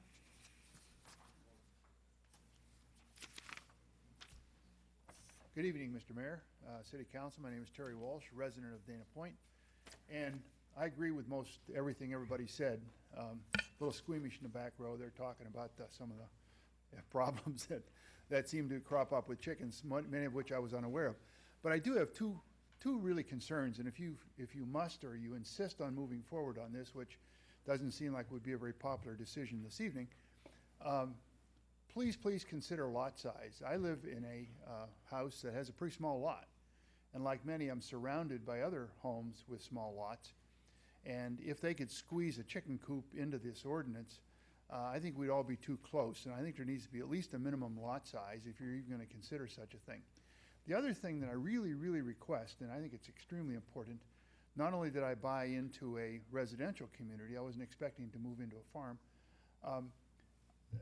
I also live in an HOA, and just like the city council did, which I thought was very wise, when you passed the short-term rental ordinance permitting short-term rentals, you didn't impose that on HOAs. HOAs have certain rules called CC&Rs, and if you must move forward on this, which I hope you don't, please at least consider something like that. Let's not have the city law impose the right to have chickens on HOAs where the HOA may already have rules that say you may not have farm animals, you may not have more than 2 pets, whether they be parakeets, dogs, or chickens.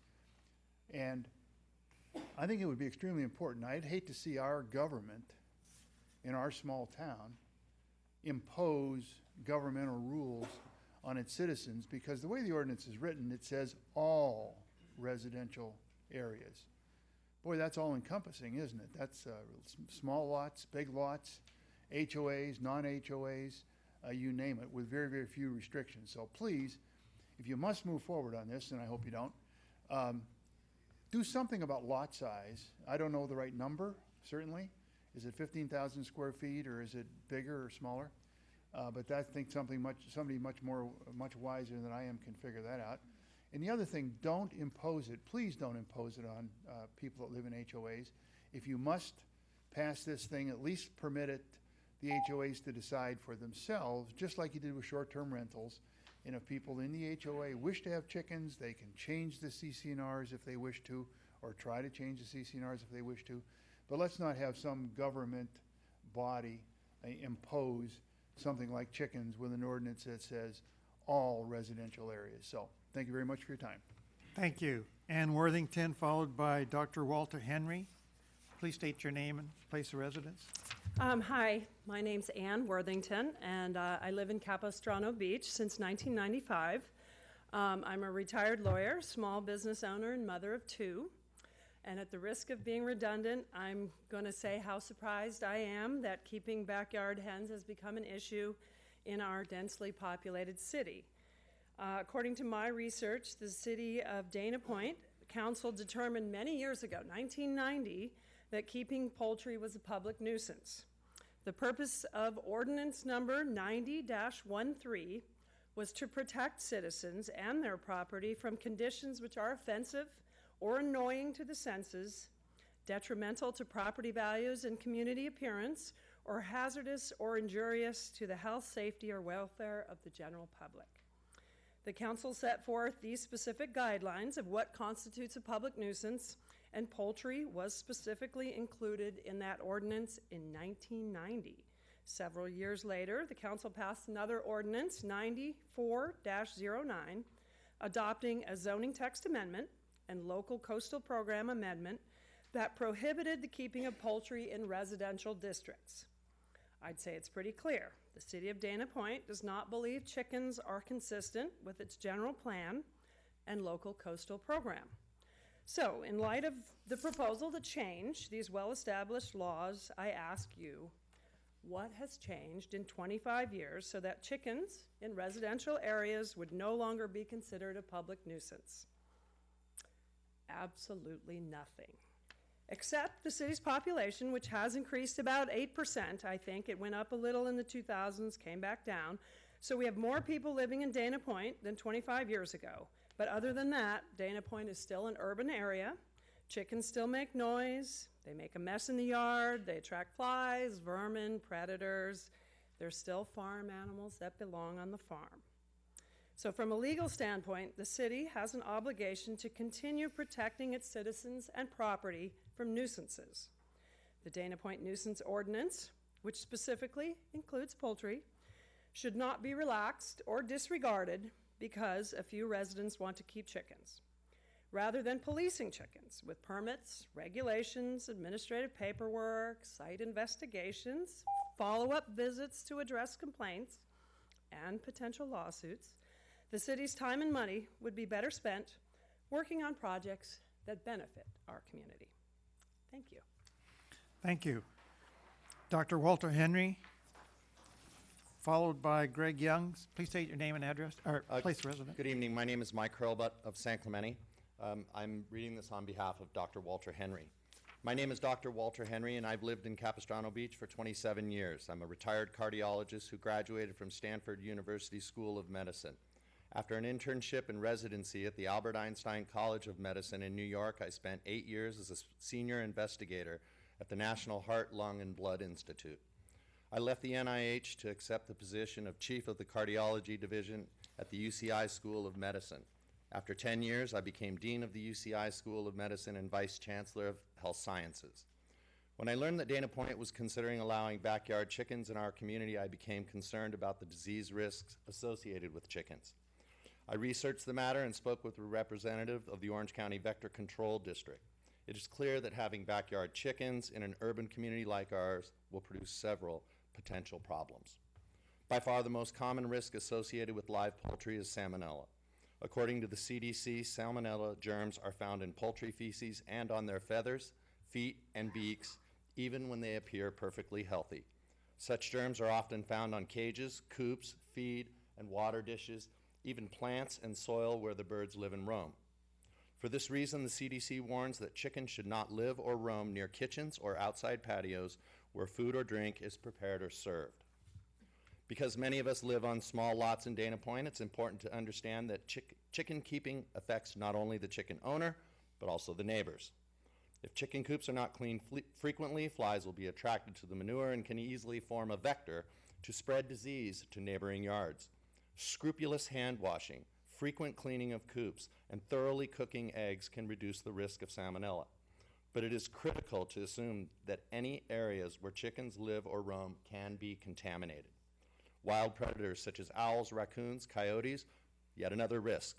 While a good coop can provide structural protection, hens may attract predators to the coop and neighboring homes. In this regard, I hope my neighbors never have chickens in their yards. Backyard chickens can be associated with some serious public health risks. If the City Council chooses to allow chickens in Dana Point, I highly recommend that you regulate the location of coops far away from homes, neighboring yards, and any area where food may be prepared or eaten. In addition, the maintenance and cleanliness of coops should be strictly regulated. First and foremost, it is important for the council to protect the health and safety of Dana Point residents. Thank you. Greg Young, followed by Grant Wadman. Greg Young?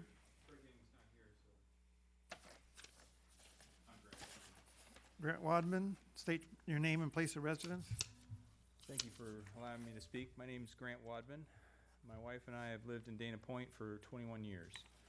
I'm concerned that Dana Point is considering a chicken law with a standard that is so much lower and so much less restricted than the standard required by neighboring beach-close cities with similar lot sizes. Let's take a look at what neighboring cities might require.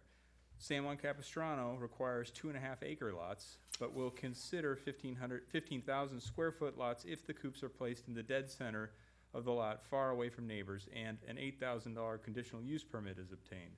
Conditional use permits are issued only with a public hearing on a case-by-case basis. All neighbors within 1,000 feet must be notified. Lots must be zoned residential agricultural, no exceptions. Why does San Juan Capistrano require 2.5 acres or 15,000 square feet at a bare minimum? To eliminate contaminated water runoff, to keep smelly and unsanitary manure far away from neighbors, to buffer noise, to better restrict disease-transmitting flies to agricultural areas, and to better confine rats and predators within areas zoned for agriculture, among other reasons. Laguna Niguel requires 15,000 square foot lots. Laguna Hills requires 15,000 square foot lots. San Clemente requires 100 feet between coops and people's homes. Laguna Beach allows chickens, but strictly enforces their nuisance ordinance. The city determines coop placement, and the head of animal services says, quote, animals cannot disturb the neighbors in Laguna Beach. Alicia Viejo does not allow chickens at all. Mission Viejo does not allow chickens. In Newport Beach, 2 neighborhoods allow chickens under tightly regulated circumstances. The Santa Ana Heights Equestrian District of Newport Beach, which sits right under the flight path for John Wayne Airport, allows 6 chickens but requires 19,800 square foot lot. The Residential Agricultural Zoning District of Newport Beach allows 2 chickens but requires a 15,000 square foot lot. In 2011, the Goldenrod 6 controversy broke out in Newport Beach when a resident began raising 6 chickens on a lot not zoned for chickens. In 2012, the case came before the Newport Beach City Council, and the council upheld the existing law. Newport Beach realized the wisdom of restricting dirty farm animals and the flies, rats, and predators they attract to areas already expressly zoned for agriculture. So why would Dana Point consider loosening its laws to set a standard that is so lax and so vastly out of step with surrounding communities? We urge Dana Point to uphold our current no chicken law. Thank you. Thank you. Trey Terry, followed by Keith Fuller-Wider. Hi, I'm Tracy Terry. I'm a resident of San Clemente, and I live on a rather substantial lot. So we do have 5 chickens. And we got chickens because on my street, about 10 houses down, we all have pretty big lots. One little girl would ride on her scooter. Her dad made a little contraption so she put her pet chicken in it with its head poking out. And my son's like, I want a chicken. He wanted chickens for his 10th birthday. So we did the research in San Clemente. We met all the ordinances. We could make a coop on our property that exceeded the 100 feet from any structure. And so now we have our chickens, and both my neighbors on either side are totally down with the chickens. They love them. But the one down our slope or across the street, apparently they complained, I'm assuming, because we did have someone from the city come because someone filed a complaint, and they did measure, and they did see we were within the ordinances, so we can still have our chickens. My concern would be our coop is rather large. I think it's like 12 feet long, 8 feet high, 4 feet wide. So they live comfortably in there. But as a chicken or animal lover, they can't be confined into the coop all the time. So I'm a stay-at-home mom. When my kids are home, we let them out. They play in the yard. They're around, which means they're not like within the 100 feet all the time from our neighbors. But fortunately, my neighbors on either side of us don't care, and they like them, so we can have them out and about. But I would hate for chickens to be confined in a coop all the time. That just they wouldn't be happy. And so I would just ask you to consider having a large lot. Apparently 100 feet in San Clemente isn't quite large enough to please all my neighbors. And so that's something you might want to consider. Thank you. Thank you. Keith Fullwinder. State your name and address. Good evening. My name is Dale Yonda. Capistrano resident Keith Fullwinder is out of town for Easter and asked that I share his message with you tonight.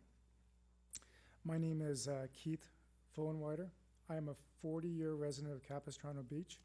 I moved to the Palisades area of Capistrano Beach in 1975 At the time, the neighborhood was one of families, young and old, with many families living here for decades, and some of their children taking root in the area as well.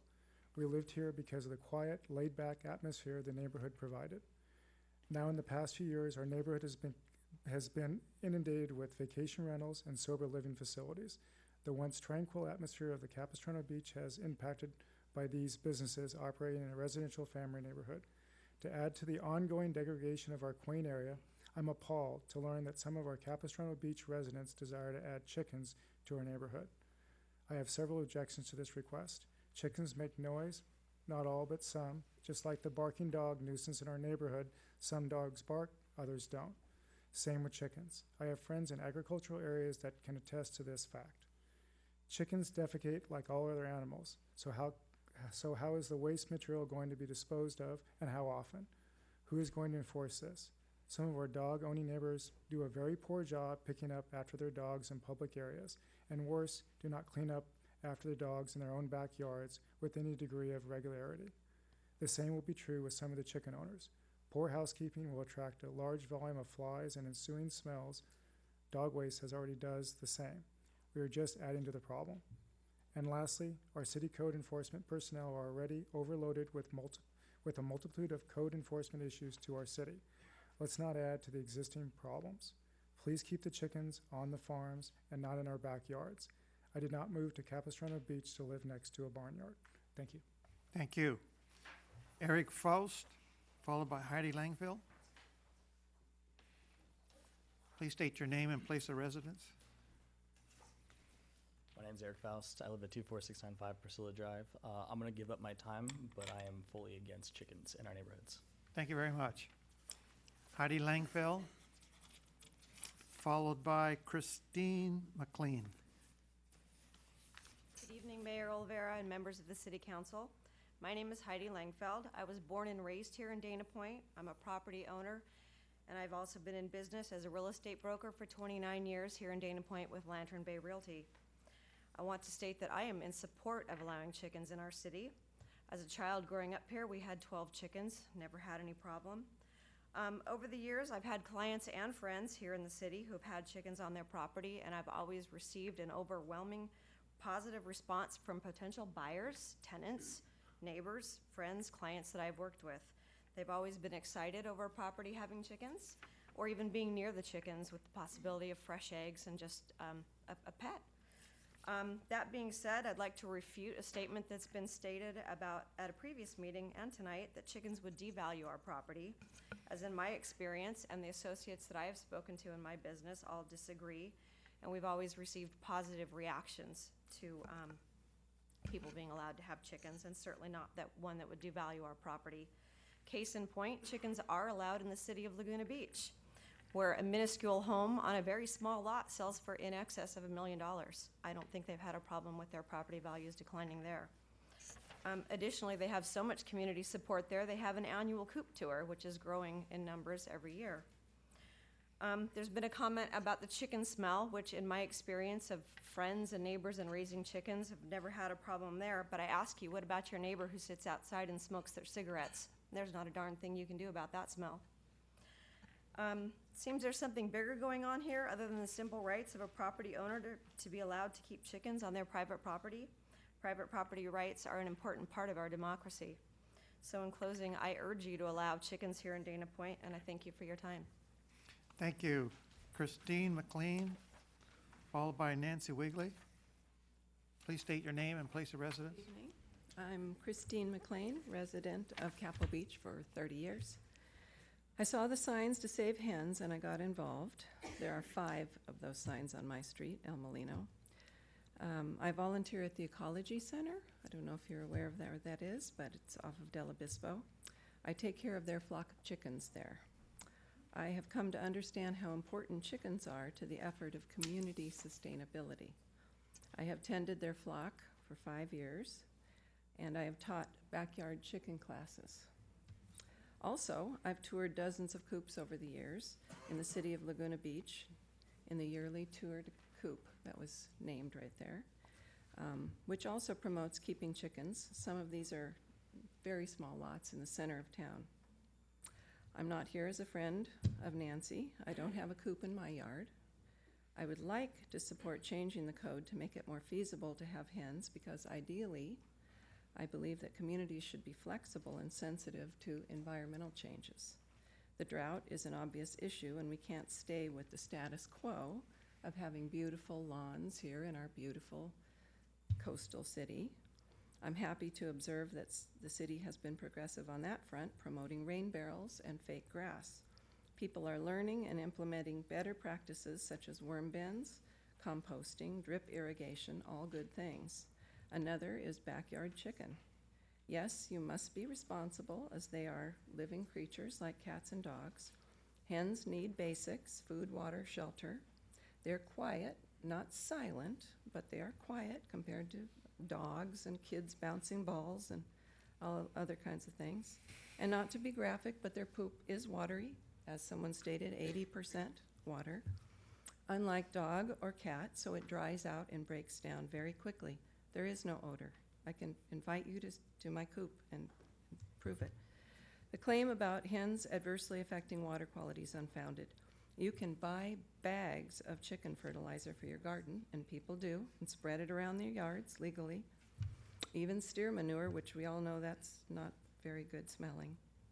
Dog feces is a problem in our storm drains, but we aren't going to use that reason to outlaw dogs. We address it by using bags and hope that people act responsibly. Another claim is chickens attract insects. They don't. They eat them, even mice, and they will eat kitchen scraps. They go to sleep from sundown to sunup, roosting in a space.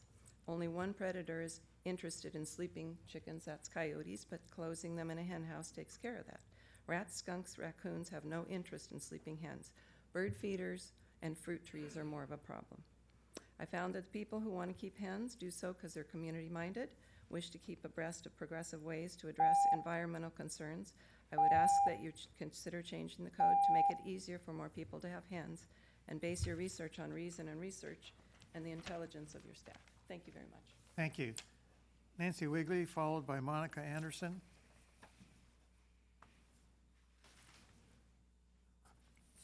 Please state your name and place of residence.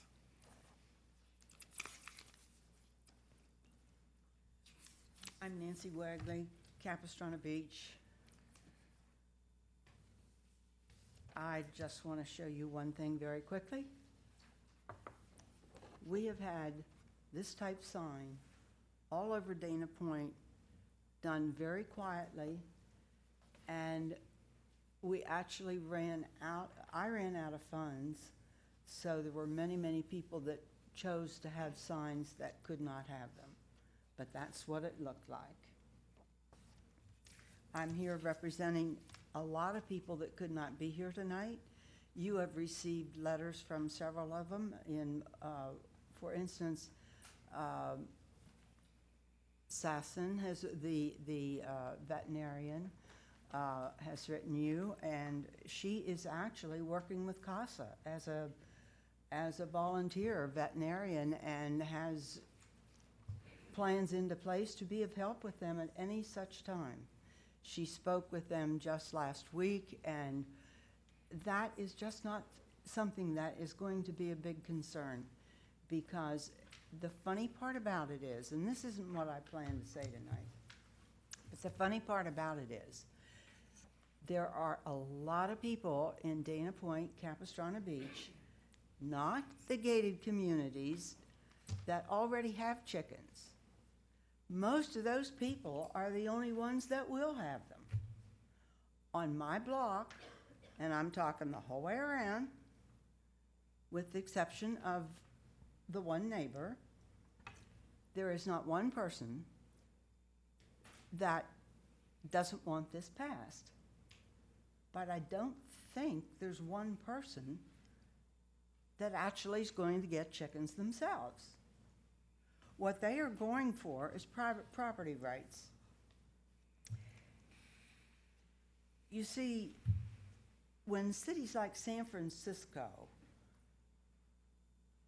allow chickens where they have a backyard, small, and they allow 3 chickens in the town of San Francisco.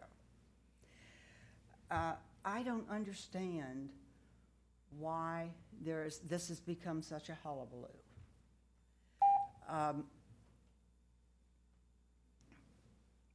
Consider the fact that the Center for Disease Control states there's no risk of avian flu or anything like that.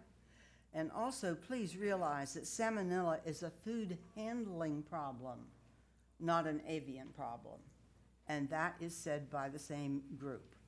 Please look at the ecological facts, the environmental impact report, the pet value, the nutritional value. Look at all the supported facts. And I could go on, but I won't. Thank you. Thank you very much. Monica Anderson, followed by Michelle Devine. Please state your name and place of residence. Hi, thank you. My name is Monica Anderson. My husband and I have raised our 3 children over the last 19 years in Capistrano Beach on Palisades Drive. I was disappointed to learn that we're not allowed to keep chickens. I don't have chickens. I would like to have chickens. So I'd like to go on record in full support to amend the ordinance to allow keeping of chickens in Dana Point. Most of the concerns voiced this evening have been addressed by the parameters that were recommended in the report we read earlier. And I understand the concern for parameters and our limits, and I'm hopeful that we can consult with our neighbors, specifically Laguna Beach, who do allow chickens and have found a working solution to be considerate of each other. Thank you. Thank you. Michelle Devine, followed by John Perrini.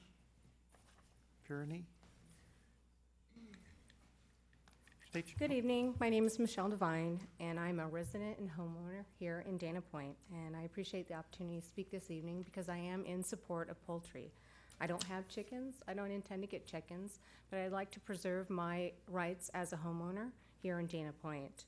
And I'm here to share my personal experience with my neighbors who did actually have chickens. I am concerned about my property values as anyone else, but I had no negative or bad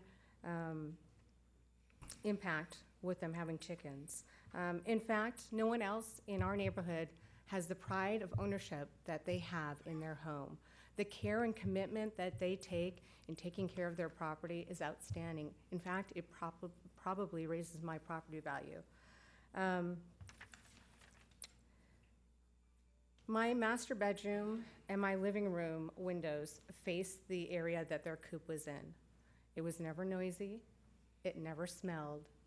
I didn't have flies, as many people were saying tonight, because, in fact, in Dana Point, I leave my door open all the time so I can get that coastal breeze right through.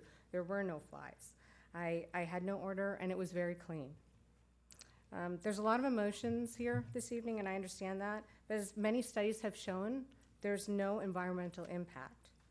You'll always have individuals that don't take care of their pets or their property, but they should be dealt with separately. Passing this ordinance would allow the fine residents of Dana Point the opportunity to provide healthy, natural, organic food for their family with no detriment to their property values, no environmental impact, as the studies have shown, and preserve my rights as a homeowner. Thank you. Thank you. John Pierney, followed by Steve Bennett.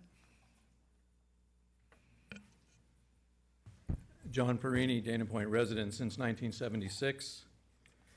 First of those things I did not plan on talking about, CASA was brought up, and I think it's a good thing CASA didn't know anything about chickens. As a organization that permits and regulates animal control, they didn't know anything about it. It must not have been an issue. Seaside community, beach cities, I mean, ever been to Kauai and have breakfast out in the patio or dinner, and there's chickens that are protected all over the place. I don't think it's a health issue. Lot size, you can have 15,000 square foot lot and still be within 35 feet of a coop. It's not an issue, lot size. And we're talking about hens, not poultry in general, as the report has been written. So turkey's ridiculous. I mean, we're talking about a quiet bird that has been proven by the work that the staff put together. I wish many of the opposition had the opportunity to experience the benefits of backyard chickens, really own them and get experience to see what it's like. I know that some of them live next door to neighbors with chickens, but they don't even know it. One planning commissioner on February 9th had personal experience with chickens on his backyard fence. His quote, his comment to the other commissioners were, "They are not noisy, they are clean, and they don't smell," on his back fence line. He had no reason to fabricate a story. He has no desire to have chickens. That was his personal experience. From these personal experiences, those of us understanding the facts supports all the research the city staff put together. The environmental impact, there's no environmental impact according to all the hard work that the staff put together on any cities. And that was with a setback of 25 feet. Since then, it's been moved back to 35 feet, which unfortunately eliminates a significant amount of residents from the opportunity to use their property for chickens for multiple good reasons. Dana Point has many substandard lots with hills and slopes seemingly everywhere. This benefits many of us who have lots above these slopes because neighbors are far below the property line. However, the upper level lots in many cases are usually a little smaller. It would be unreasonable to even suggest moving a coop 5 feet from the back fence line with no dwelling even within 35 feet or further, as suggested. I'm confident that if this revision passes, the residents of Dana Point would appreciate eliminating the 5-foot setback requirement to better utilize their own property while not being a nuisance to others. I, with respect to my neighbors, would like to use all of my backyard. Dana Point's a beautiful city, and the great majority of us take pride in ownership with respect for others. The significant majority of us desire to be trusted. Let's not create an unreasonable, limited opportunity just for a few by imposing a 5-foot setback with a 35-foot setback. The suggested maximum of just 6 hens could provide our family with control of our healthy egg supply, while at the same time the opportunity to create our own mulching and fun for our kids and grandkids. Thank you very much. Thank you. Steve Bennett, followed by Elizabeth Gilbert. Hi, Steve Bennett, and I live on Daniel Drive in Dana Point. And, you know, if somebody asked me a year ago about chickens, I would probably have the same, the same response that most of the people here and a lot of my neighbors have had. But I actually had the experience of living next to the Perinis, and they had chickens. The chickens were on the property line, approximately 40 feet from our house. There was no odor, there were no flies, no sound, frankly, no issues at all. Much less intrusive than dogs, free-roaming cats, loud children, a lot of the other things that all neighbors experience. And I think that this thing, I don't know why it has become such an issue. I think, like John had indicated, frankly, I think a lot of the people, and I may have had those same concerns, had I not had the opportunity to experience living next door to them. But there was no issue at all. We would have no problem with it at all. I would have no problem if he wanted to have it adjacent to our property, right on the property line. And like I said, it's about 35 feet from our open windows in our kitchen. We had no smells, no issues. Our dogs didn't even know they had chickens. So, our dogs are probably a bigger issue than, frankly, their chickens are, but we had no problems at all. Thanks. Thank you.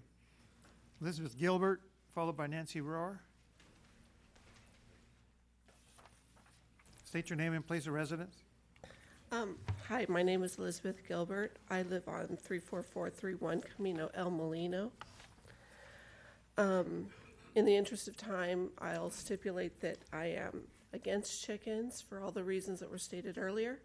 I also have a letter here written by Ann Romano, who is also against chickens, and I won't bother to read it, but most of her concern was the lot size. San Juan Capistrano has 15,000 feet, San Clemente has 100. And as you know, our lot sizes are about 6,000, so that was a major concern to her.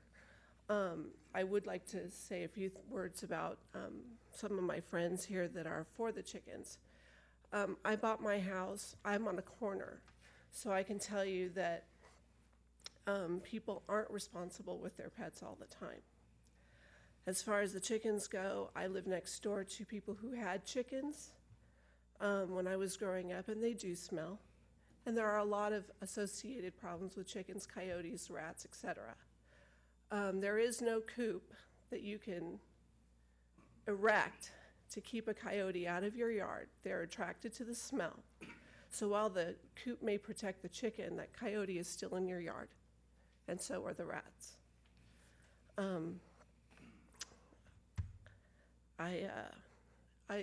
In our neighborhood, we're called the Wild West of Capistrano Beach because nobody on my street really cares what their neighbors are doing.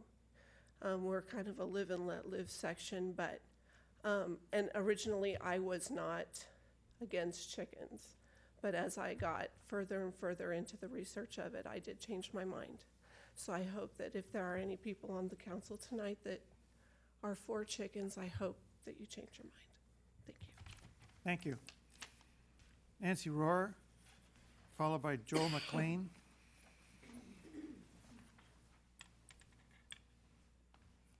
Good evening. My name is Nancy Rohr. I'm a resident of Capistrano Beach, and I want to address a few things. First of all, the numbers of people who are against chickens aren't very representative of what's been going on in our Capistrano Beach neighborhood. There's one residence that has not been happy with Mrs. Wakely's chickens, okay? They went door to door on our triangular block and could not find any other person to agree with them to be against chickens. So everybody on our block was for them. I'm sorry the speaker before had a bad experience with chickens. She must have had a not so great neighbor who probably would have treated their dogs badly as well. Also, the people who've spoken about, they don't want chickens. Most of them here don't live with lot sizes that would allow it in the first place. And if they have homeowners associations, they will never have to deal with chickens. And that includes people from San Clemente, who I know have homeowners associations, will never have chickens to deal with. But they're just here. I don't know why. What can I say? All right, my personal truth is this. I back up to Mrs. Wakely's property. For a brief time, there was truth in the George's being 12 feet from the coop. Mrs. Wakely felt bad about that. She moved it close to my property. It didn't alleviate it for the Georges, I guess. So for the real truth is most of the time, those chickens were 35 feet from my bedroom window and 50 feet from the Georges, but they continued to give a battle on this. Here's my experience. I never heard them before 9 a.m. I did not hear them before 9 a.m. They were happy, clucking. I enjoyed hearing them when I go out in the garden. I could hear them clucking, and it made me kind of smile. Nothing. They were nothing in noise compared to the squeaky finch at 6 a.m. or the cawing crows or the school recess, which is around the block. That's part of life. It was just, those were much noisier than a few hens. I didn't have a smell problem. I didn't have a fly problem. I was 35 feet away. Matter of fact, I had a little dining table I put right near there because I like to hear them, and we used to go out and have lunch. It was never an issue.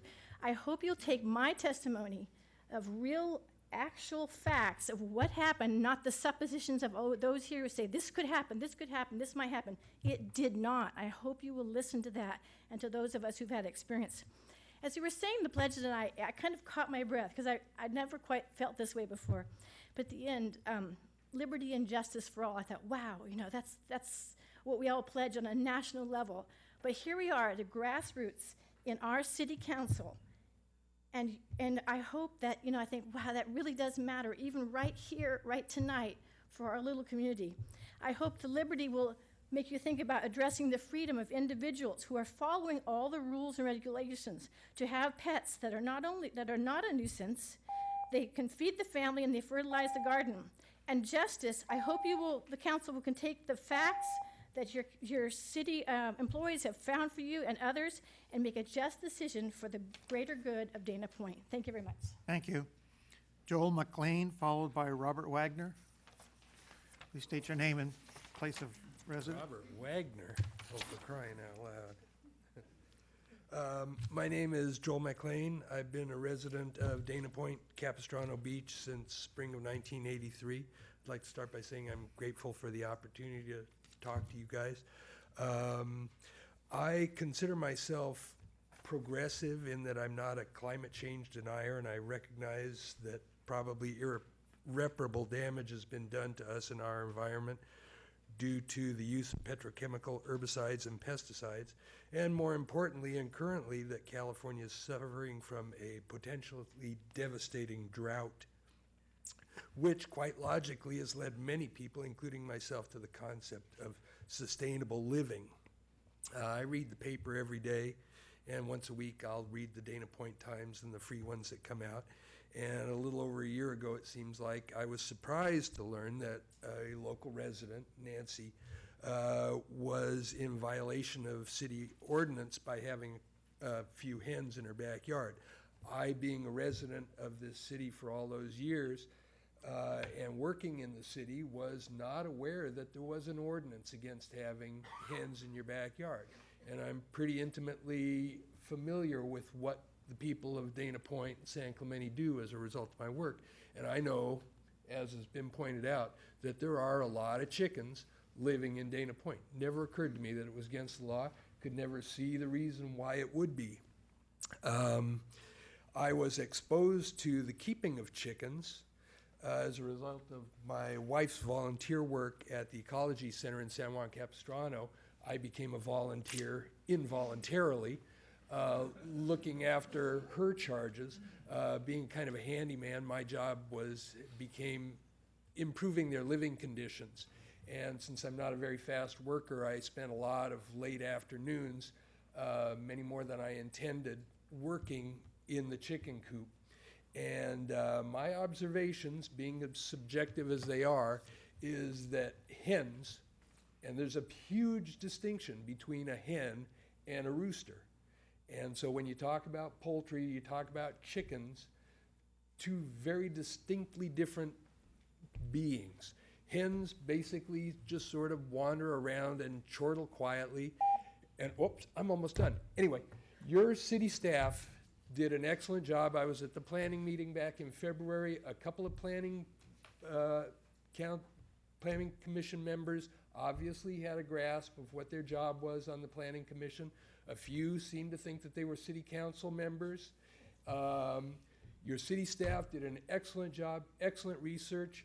The people who are going to keep chickens in this city, I think, are probably the most community-minded, the most responsible, the most interested in Dana Point as a community and a great place. And I encourage you to allow us, even though I'm probably not going to have any, to have hens if we need them. Thank you. Thank you. Robert Wagner, followed by Patricia O'Keefe.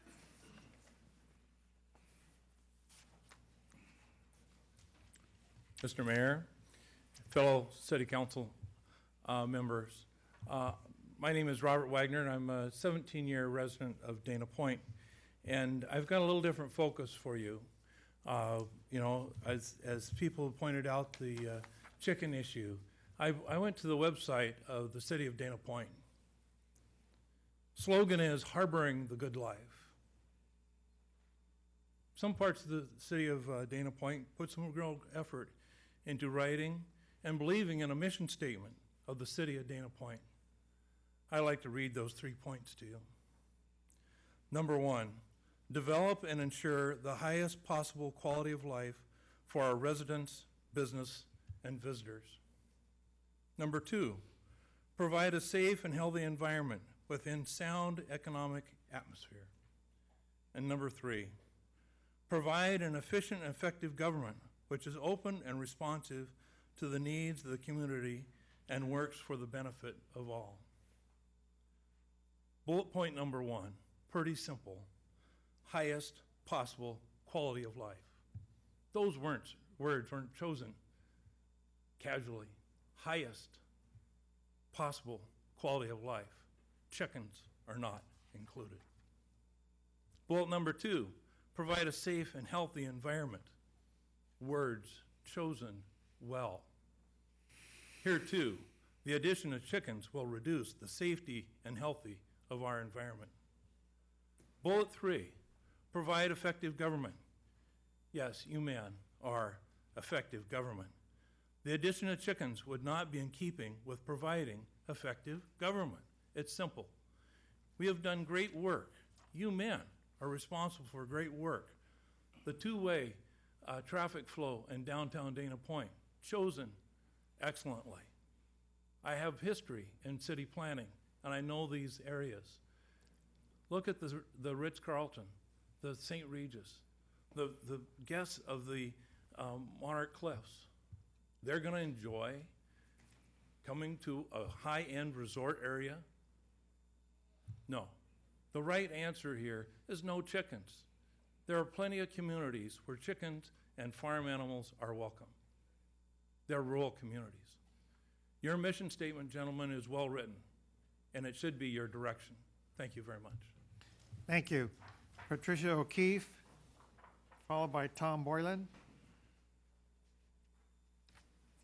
Good evening, Mayor, Councilmen, City Hall members, and Dana Point neighbors.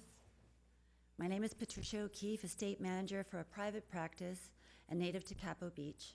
For the record, I'd like to state that my views do not reflect any specific organization, nor am I against raising chickens, as long as it is in a spacious enough environment for neighbors not to be inconvenienced. There may be dogs barking, crows cawing, and an occasional party, but for the most part, Capo Beach is pretty much a quiet paradise. So I was surprised to learn about the chicken controversy and wonder just how noisy are chickens. Well, according to Wikipedia and Saratoga Cluck, hens cluck in at approximately 63 to 70 decibels. What does that mean, 63, 70 decibels? 63 decibels equals a normal conversation between people. 70 decibels is considerably louder, equivalent to dogs barking or a loud TV, which is not so bad, but hens have the unfortunate habit of loudly announcing that they have laid an egg. Guess they're proud of it, I don't know. But that can happen at any time, even in the wee hours of the morning, and their screams can go on for several minutes at a time. So, how does our neighbor San Juan Capistrano handle this situation? As Grant covered this in great detail, I won't go on. But just remember, 15,000 square foot minimum for the house, and according to Alex at Code Enforcement, they require chicken owners to place coops at least 300 linear feet from neighboring borders. That's 300 linear feet. That's a lot more than 35. On average, San Juan Capistrano homes are quite larger than Capo Beach, which average at less than, about 10,000 square feet. So I would think that setting the chicken coops back at least 300 square feet would be very considerate to the neighbors. Our homes are our sanctuaries where we find rest and peace, and we broaden that peace and tranquility when we respect our neighbors' peace as well. That said, I believe that people have the right to privacy and raise farm animals, granted that they have sufficient space to do so. If they don't make your pet a pet peeve to others. It begs the question, do you really like that chicken more than your neighbors? If you do, perhaps you could treat them as your pets, place them inside your home, and soundproof the coop. That would solve the problem. Thank you. Thank you. Tom Boylan, followed by Janelle Cushman.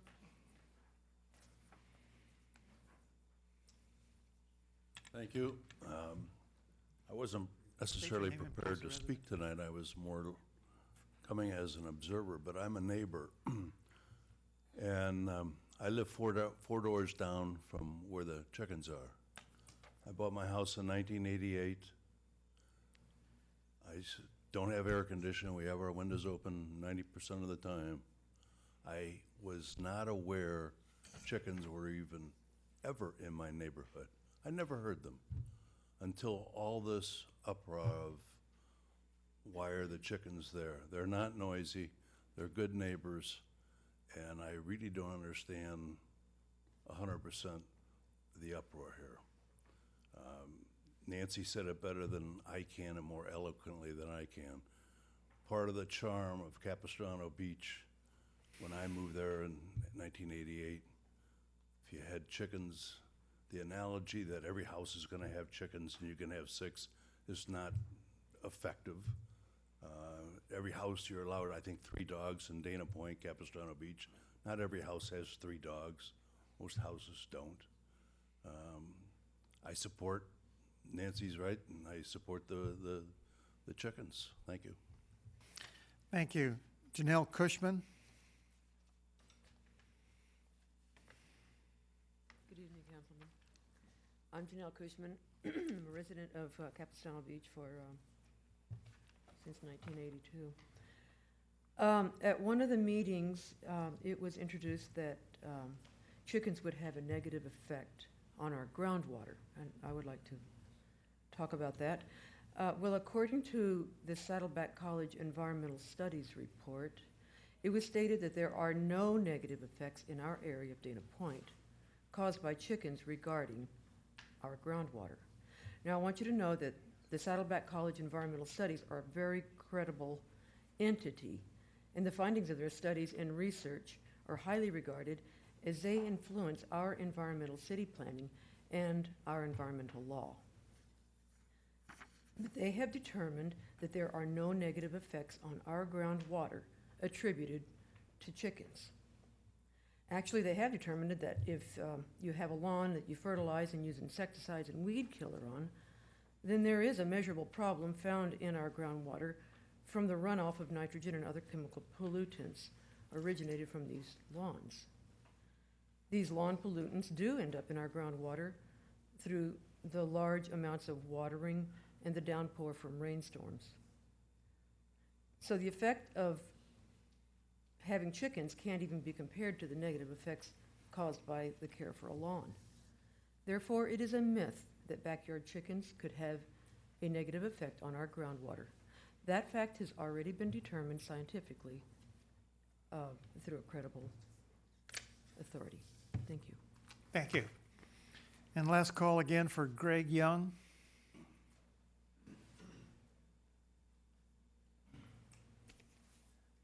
That will close our public comments section for this item.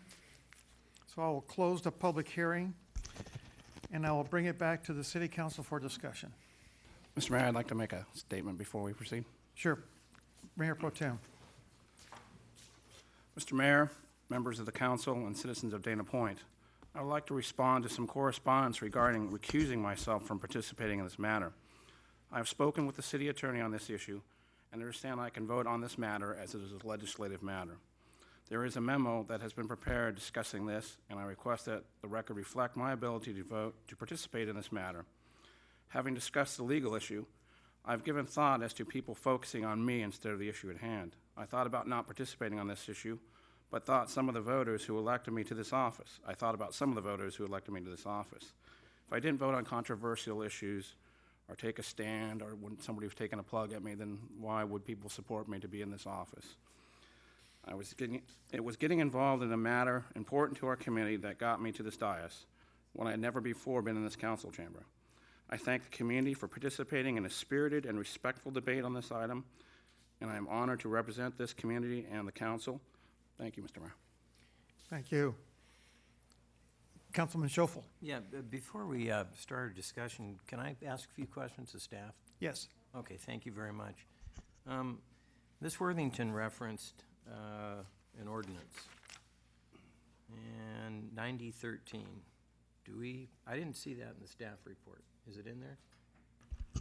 Ms. Demkowitz did the research on looking back at the records on the previous resolutions and ordinances that were adopted by the city and or the county, and we did not locate that particular ordinance in our research looking at the microfilm records. With the mayor's permission, just briefly, could we recall Ms. Worthington to the mic, and could I just briefly ask her where she came up with that ordinance? Yes, please. If she will come up to the microphone. Is she still here? Is she still here? Go home to her daughter. Oh, okay. All right, so that's interesting because that's a declaration of nuisance specifically related to poultry back in 1990, 1 year after the city was incorporated. Yes, and that was exactly the type of information we were looking for when we were doing that research. Okay. Second thing is, and I'll be brief, Mr. Mayor. Part of the initial controversy that surfaced, this broader controversy, as I understand it, as the facts have been related to me, have been related in the media, have been related other, places, other commentary that I've read was that it took 5 months for the city to enforce its ordinance that prohibited chickens. Is that true? I need a point of reference because one of the things that I appreciate Ms. Weegley's attention to this matter, but I believe when this issue started to surface, the chickens were relocated to San Juan Capistrano. Pardon me. We got the chickens in June, and unfortunately, we put the old coop, or the new coop where the old one had been. Then the Georges complained, and we told them that we would move it. In the meantime, I got sick. My family was concerned with me. It took, I admit, 4 months to move it, 50 feet away from them. But that didn't satisfy them. That was we got them in June. The 1st of October, they had been moved 50 feet away. The chickens were removed to San Juan April 17th. The reason it took that long was because I had come to the council and asked to have it reviewed and asked for a revision so that we could go back to what we used to do in the 70s and 80s. They were doing that, but because it got strung out, they finally had to say, well, it still says this now. So I took my chickens are in San Juan, and I've been there for a year. Okay, so that straightens out a little of that for me. But what as you probably all know here or don't know, some of you may not know, I'm Dana Point's appointed board member at CASA. So I've had some discussions about this issue with the director at CASA and some other folks, and it's pretty much my clear understanding that CASA is in no condition whatsoever to deal with were an ordinance to be passed permitting chickens. The CASA is in no position to come out as our joint powers agency that patrols and enforces animal issues to deal with chickens. And the last question I have of staff at this point is, how would we manage to enforce an ordinance like this if it were to be passed?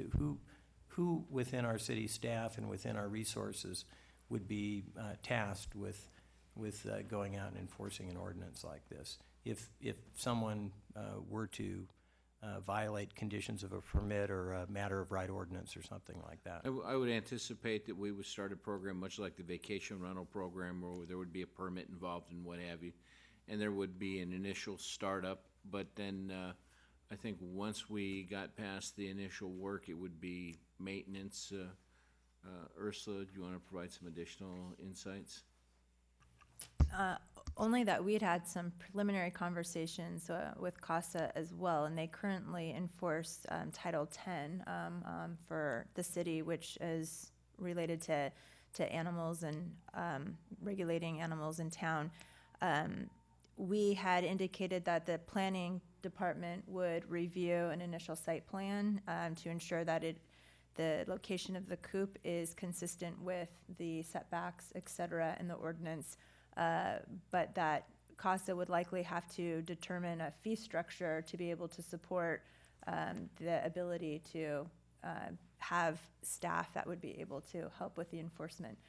So there was some preliminary discussions, but nothing was ever fleshed out, pending the action this evening. Because I look at CASA's budget twice a year, and I don't recall seeing anything in it with respect to enforcement of wayward chickens or their keepers.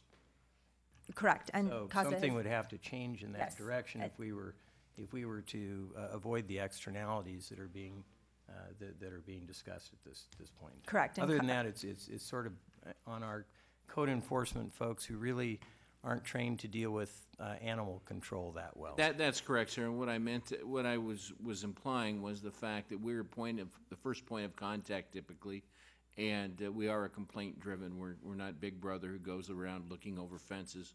We are complaint driven. Okay, that's all for now, Mr. Mayor. Thank you, Mr. Schoffel. Any other comments? Councilman Vic Sorick. Thank you, Mr. Mayor. I just have one question to follow up on Councilman Schoffel's question about the ordinance that was referenced. I believe Ms. Worthington gave the specific reference. And just to understand your answer, is it not there, or you just couldn't find it, or what? Why do we not have that?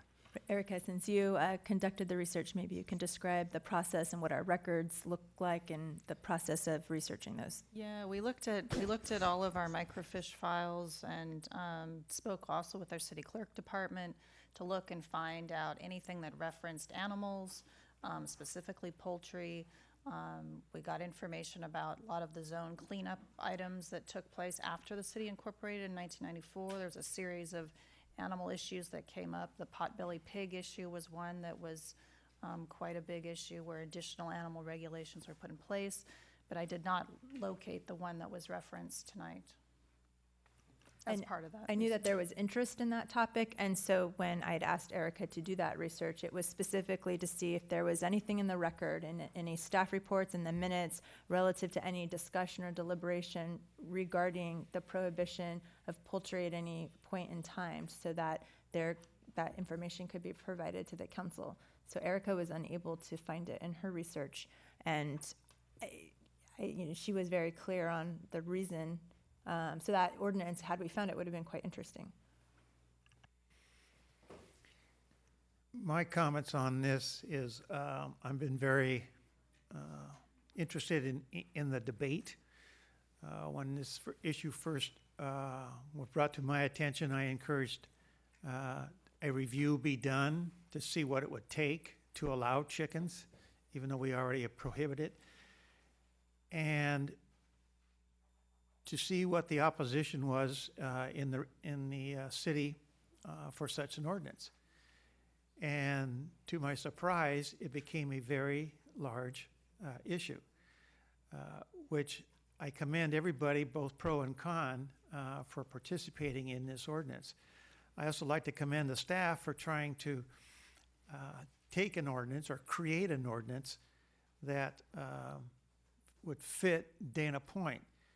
I think we've heard from the discussion there probably is not a certain specific ordinance that's going to fit all cases. My grandparents raised chickens for a living in El Monte in Los Angeles County, and during a recession in the 50s, my parents raised chickens, and as the recession faded and things got better, the chickens got smaller. So my son currently raises chickens, so I'm kind of exposed to them and see their benefit, but I also have now seen, listening based on testimony, that this may not be the idea that fits into Dana Point. Any other comments? Councilman Miller. Thank you, Mr. Mayor. You know, I was shocked at how big this issue really became. Until I finally started looking into it. And it came down to, you know, people mentioned property owners' rights tonight. And I'm a big believer in that. And it's one of the reasons that I wanted to be involved. And, you know, you have to go beyond what your own individual rights are when you start talking about property owners' rights.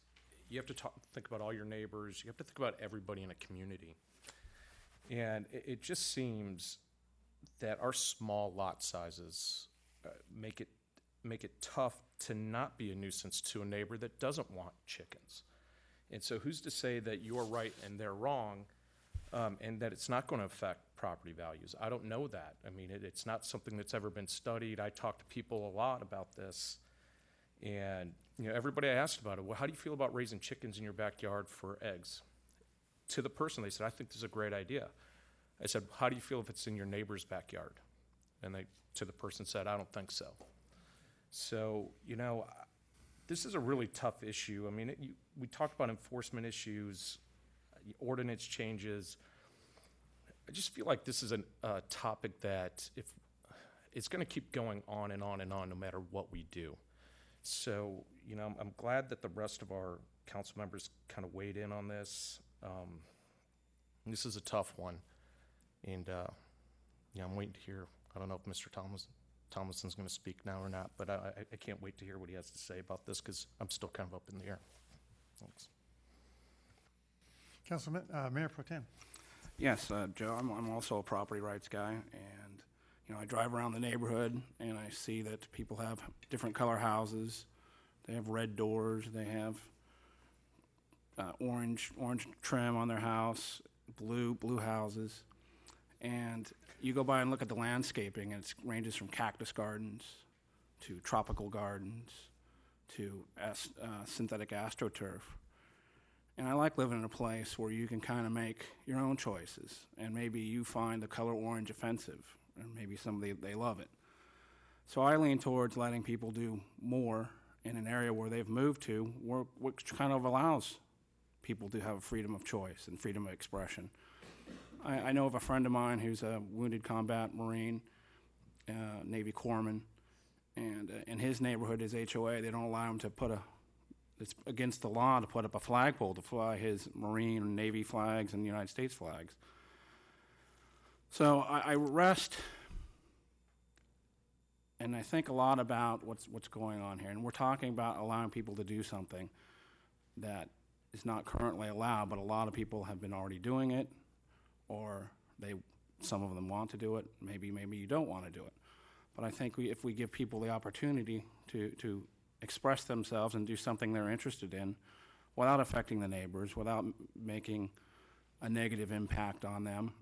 I lived next to the chickens for 10 months, and I never heard them except for when I went outside on the backside of my fence, and I could hear them clucking when they laid an egg.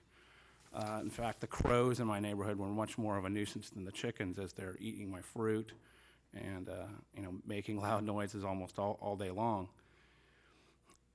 I didn't smell any of the chickens. And I was reading the negative declaration, and that specifically states on page 19 that noise is less than a significant impact. So I have paused to consider that. And I've learned that through my own experience. The noise wasn't that bad. And then I also read on page 7, create objectionable odors affecting a substantial number of people. And the box is checked less than a negative impact.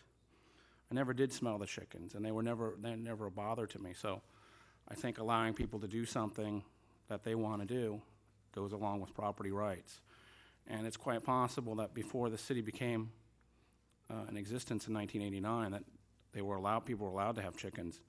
And if you consider property rights like a bundle of sticks, and each right being a stick, then maybe some of these rights were taken away when the city became incorporated, and now these people have less of a bundle of sticks. So with that, I'll let my other fellow councilmen talk. Councilman Schoeffel. Okay, so I'll avoid saying that one of my favorite television shows as a young boy was Green Acres. And what I loved about Green Acres, because in a comedic setting, you juxtaposed Eddie Albert and his fondness for moving to the farm with Ava Gabor, who loved living in the Upper East Side in a high-rise, which was as incompatible with the farm as you could possibly get. What this policy question says to me is that you have, in this instance, a conflicting land use. At least that's what's been articulated by a lot of the speakers this evening, and frankly, that's been reported in a lot of the media. And once I got all the commentary on this, I did a lot of my own personal research as thorough as I could get. And it left me with the feeling that if you're on a farm or a very large lot area, agriculture, residential, you're not as affected by what your neighbors do.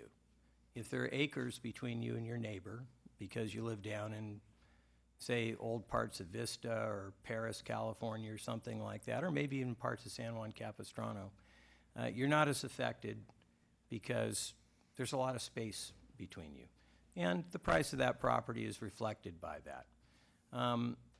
the bundle of sticks that Mayor Pro Tem refers to, you probably have a pretty big stick. I can do whatever I want on my property so long as it's not permitted and not otherwise illegal, because there's a lot of space. And your ability to affect adversely your neighbor is attenuated by the space. If you look at a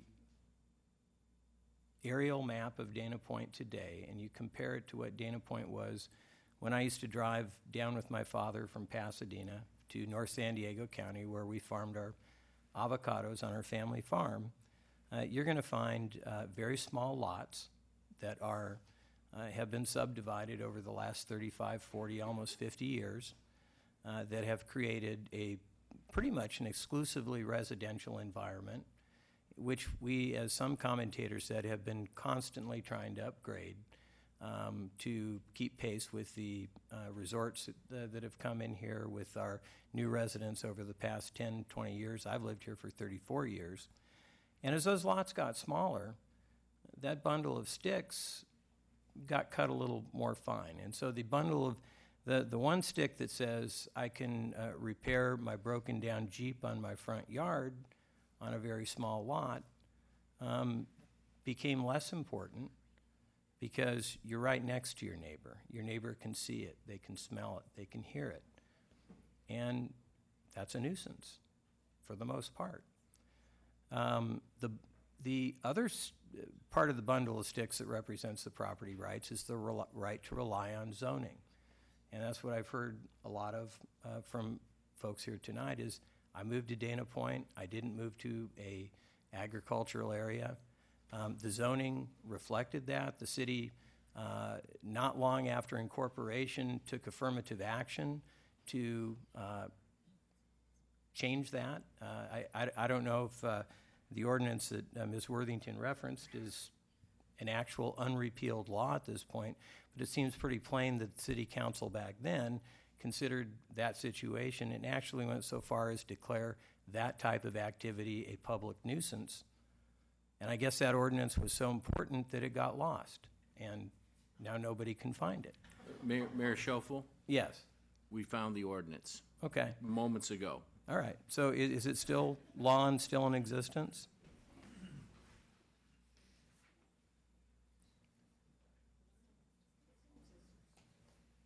It is still in existence. Okay, and if you hadn't made that celebrated discovery at this moment, then I would have added, and I'll still add, that the ordinance that was passed in 1994, which was 5 years after the city incorporated and had a chance to do a comprehensive zone text cleanup change from the county, is entirely consistent with that 1990 ordinance, or it seems so to me.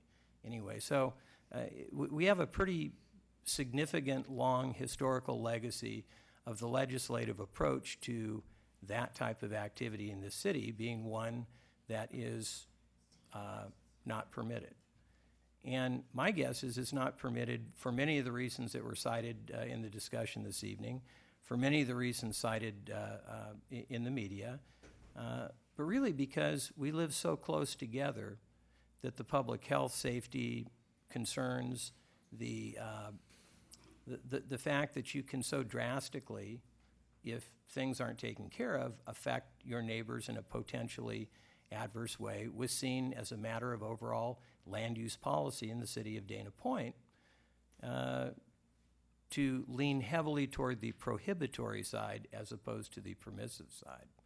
So while I'm a big property rights person as well, you cannot minimize the expectation and the reliance people have on the zoning to protect their expectations when they come and invest their funds in property as well. That's as important a property right as any of that bundle of sticks, in my view, that Mayor Pro Tem alluded to earlier.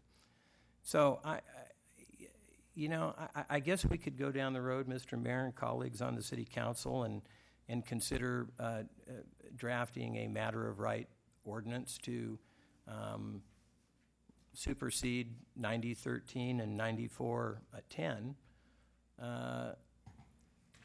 But I see no compelling reason to do so at this point at a time, and I've heard a lot of compelling reasons not to do so. That's my thinking at this point, and it's such a big issue, it begets big discussion, so I hope we'll have some of that. Thank you for those comments. Any other comments by the council? Councilman Victoric. Thank you, Mr. Mayor. First of all, I would like to say, and I know the mayor made this point, that I'd like to commend both sides for the way this has developed. I know this is a much bigger issue than most of us ever thought it was going to be, but I see two really grassroots efforts participating in local democracy, and I think that's good for the city. Now, the issue does appear to be more complicated than it was on its face when you really do look into the issue. So what I was doing was I really wanted to hear the arguments for and against. We do have an ordinance that prohibits chickens, so those proposing to change the ordinance would probably come forward with some compelling reasons why it should be changed. At least that was my hope. Most of what I heard, and I think the three major arguments I heard for changing the ordinance were really that chickens can be pets and they produce fresh eggs, and the one that's been mentioned really, which I think is the strongest argument, is this is a use of your property. This is your personal property. You should be able to use it as you see fit. Now, there was some reference to that use of your property, which I agree with. There's a certain limitation on that. I think we all understand that you don't have unlimited use of your property. Just because you own property, you can't grow weeds up to your waist. You can't put up speakers outside your house and blast speed metal in your neighbor's yard. There are certain things that you can't do on your property. So there are some limitations to that argument that you have the absolute right to use your property. I did hear a lot of affirmative reasons why we should not amend the ordinance as well. But looking at why it should be changed, I was also interested in possible unintended consequences of changing the law. There are a lot of laws that are passed, because if we were to pass such an ordinance, we would be passing a new law, and we have to look at what we can foresee would be those reasonable consequences that might be unintended and might be negative. And I think there's a couple here. Even however well-intentioned a law might be, they oftentimes have these unintended consequences. I look at, if we were to pass this ordinance, and I know this point has been brought up, is the enforcement aspect of it. How is it going to be enforced? It's probably, I believe, going to take more government resources. In other words, create bigger government, require more staff. There's going to be more complaints, and the ordinance is going to require judgment be put forth by the staff who is tasked with enforcing the ordinance.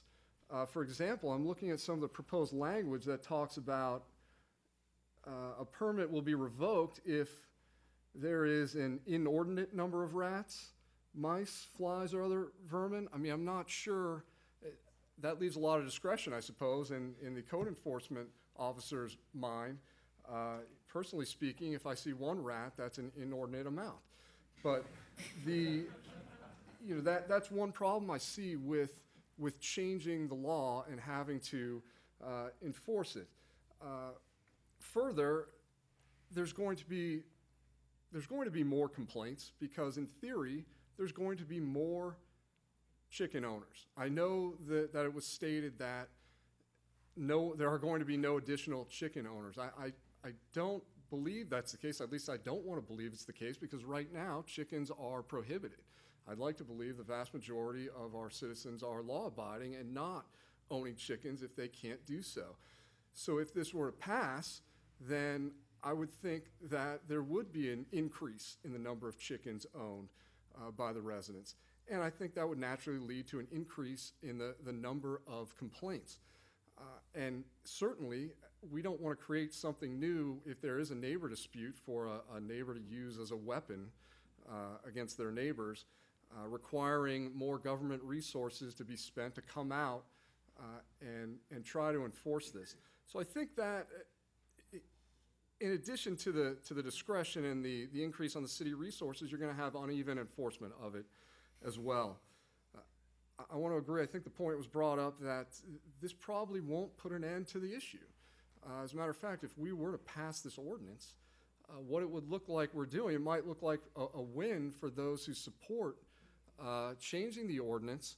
But I think as we heard testimony, even one of the individuals who supported changing the ordinance did object to the 5-foot setback from his fence or from his property line. So even if one individual or several individuals think that this might be a win, there are so many moving parts to this that we may never put this to bed. In a year, we'll be back discussing whether we should change the ordinance again to move the setback up to the property line again. So I really think that would be another unintended consequence that we have. And of course, there's been some talk, I call it the slippery slope argument, in that this is the way it's drafted, it's specific to defining poultry as chickens.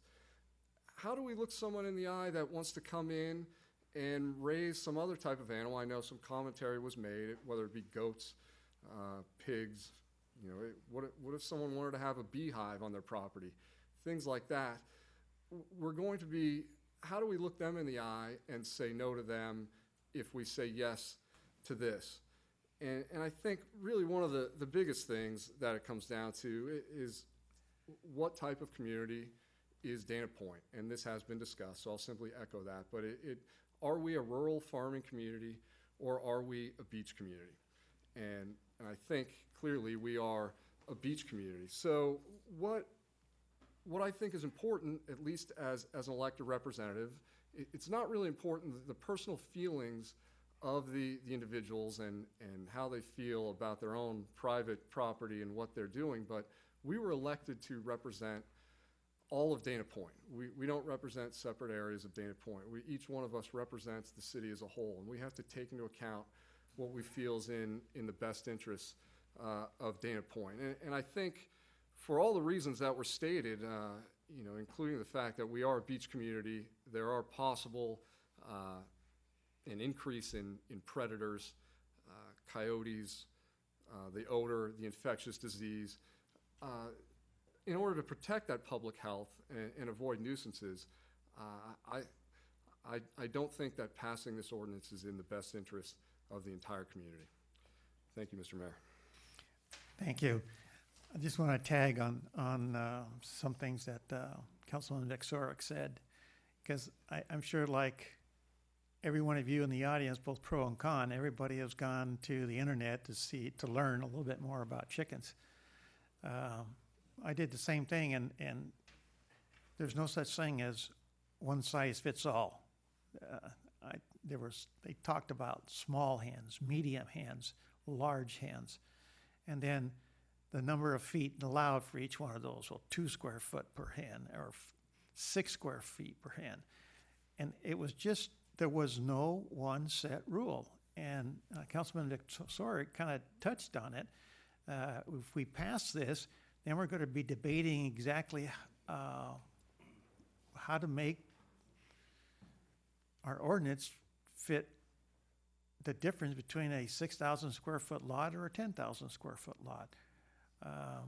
Now we're going to have to start, the chicken police are going to have to be counting to make sure if there's 2 or 6. It can get mind-boggling. But I'll say, like Councilman Vexoric said, and I said earlier, I appreciate everybody here coming out and expressing their opinion. It's pretty well balanced.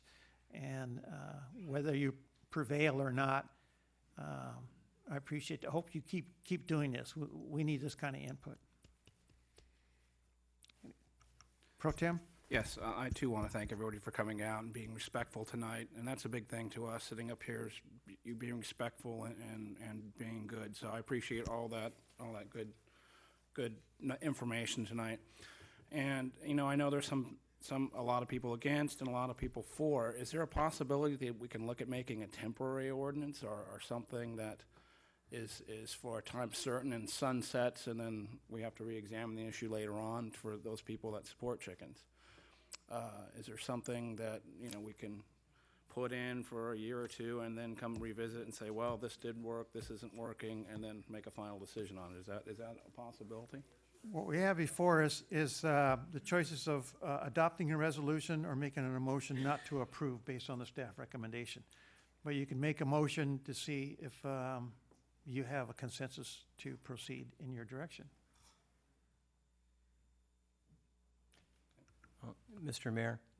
Councilman Schoeffel. With respect, what the council could do is direct staff to further.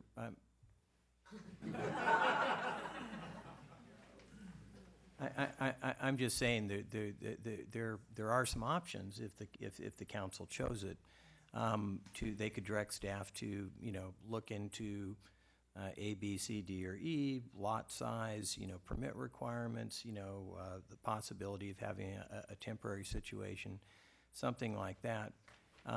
I think at this point in time, I believe that we have such a clearly articulated, clearly and historically established policy in the city of Dana Point on this issue that I frankly don't see a reason to change it.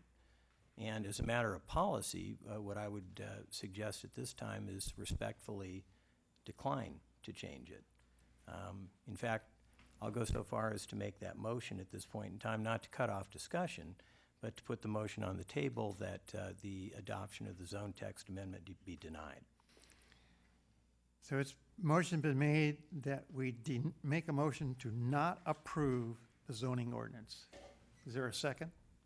Mr. Mayor, in regards to Councilman Schoeffel's response, I agree with him 100%. I think we've gone as far as we really need to go in researching this, and we've spent a lot of time and energy on this. The staff has done a great job, and I think I'd like to second Mr. Councilman Schoeffel's motion. Okay, it's been moved and seconded that we not approve the zoning ordinance and the municipal text amendment. Any further discussion? Will you please cast your vote?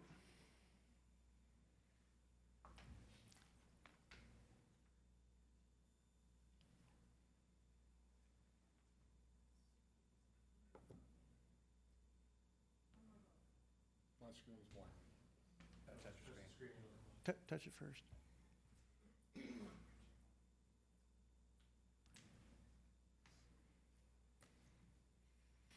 The motion to not approve a zoning ordinance carries 4-1.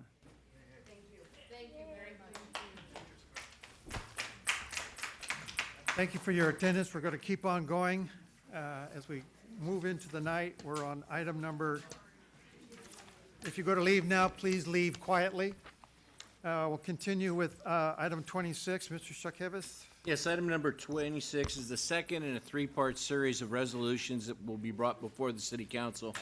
At the February 3rd meeting, the Council passed a resolution declaring weeds to be a nuisance and directed staff to send notices out to those properties that did in fact have a weed abatement issue. On those notices, tonight was the night set where the public who could come respond and protest. So we would recommend that the City Council conduct a hearing to hear if there are any protests. If there are no protests, we would then recommend that you close the hearing and then proceed with the second resolution before you that says that the resolution of the City Council of the City of Dana Point hearing no objections and proceeding with the weed abatement. And then we would proceed and then be back again to collect for those where we did in fact have to go on property to abate weeds. Okay, Madam Clerk, do we have any requests to speak? No requests to speak, thank you. Then I won't open, or I will open and then close the public comments and come back to the council for any discussion. Mr. Mayor, I'd be happy to make a motion to move the recommended action. Thank you. I'll second that motion. Been moved and seconded to approve the recommended action.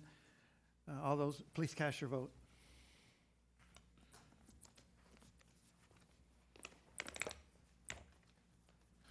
And the vote passes 5-0. There being no new business, we'll go on to staff reports.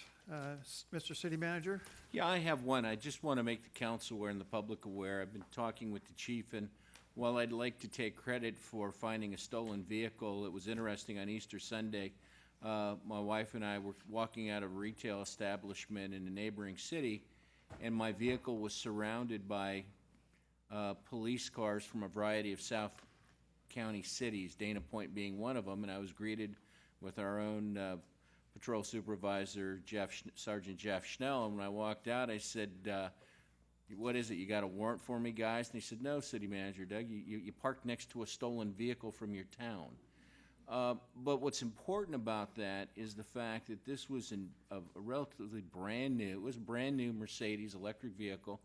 Someone had left the vehicle with the keys in the ignition unlocked in an open garage.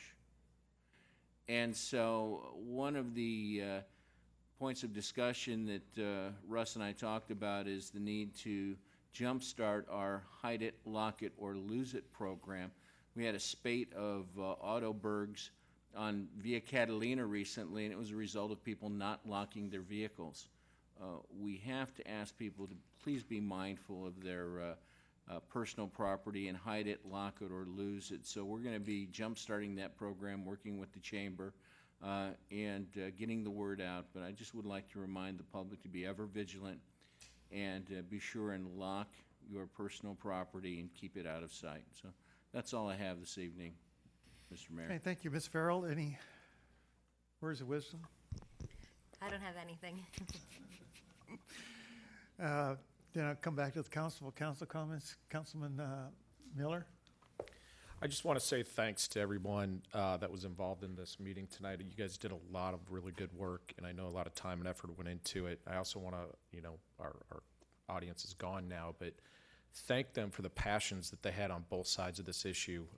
It's great to see a community that really wants to stay involved and wants to make it a better place to live. That's important for me to see, and it gives me great hope for what's going to happen in Dana Point in the future. So thanks to staff, and thanks to our community and residents, and thanks to the council. You guys had a lot of good input on these issues tonight, and I appreciate hearing it. Thanks. Pro Tem? I'd like to echo Councilman Miller's comments too. I thank the city and residents for participating in tonight's discussion, and it was conducted respectfully and a passion on both sides. So thank you very much, and that's one of the reasons I got involved in sitting up here, is because I got involved in something that interested the community, and that's why I'm here. So I want to thank the residents for that as well. Councilman Schoeffel? Thank you, Mr. Mayor. Just two things very briefly. First of all, on March 6th, my Ocean Institute Adopt-A class that I sponsored came up from Casita Center School in Vista, 68 third grade students. If you guys ever want to do something that'll make you feel good, sponsor one of those Adopt-A classes.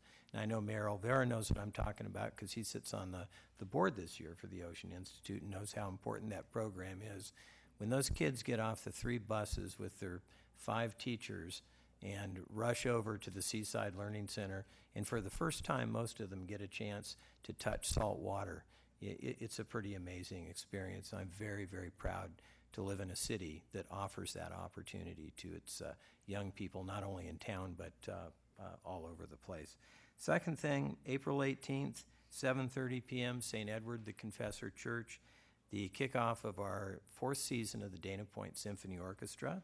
We call it the One World 2015 season because the 4 performances were going all the way around the world with our programming. We're starting in Spain. And we're having a 15-year-old virtuoso male violinist, Jacobo Christensen Fabuel. If you can make it up there at 7:30 on April the 18th, you'll have the time of your life. Really looking forward to the season, looking forward to what music, arts, and culture is doing for the benefit of the city. Thank you. Thank you. Councilman Vic Thank you, Mr. Mayor.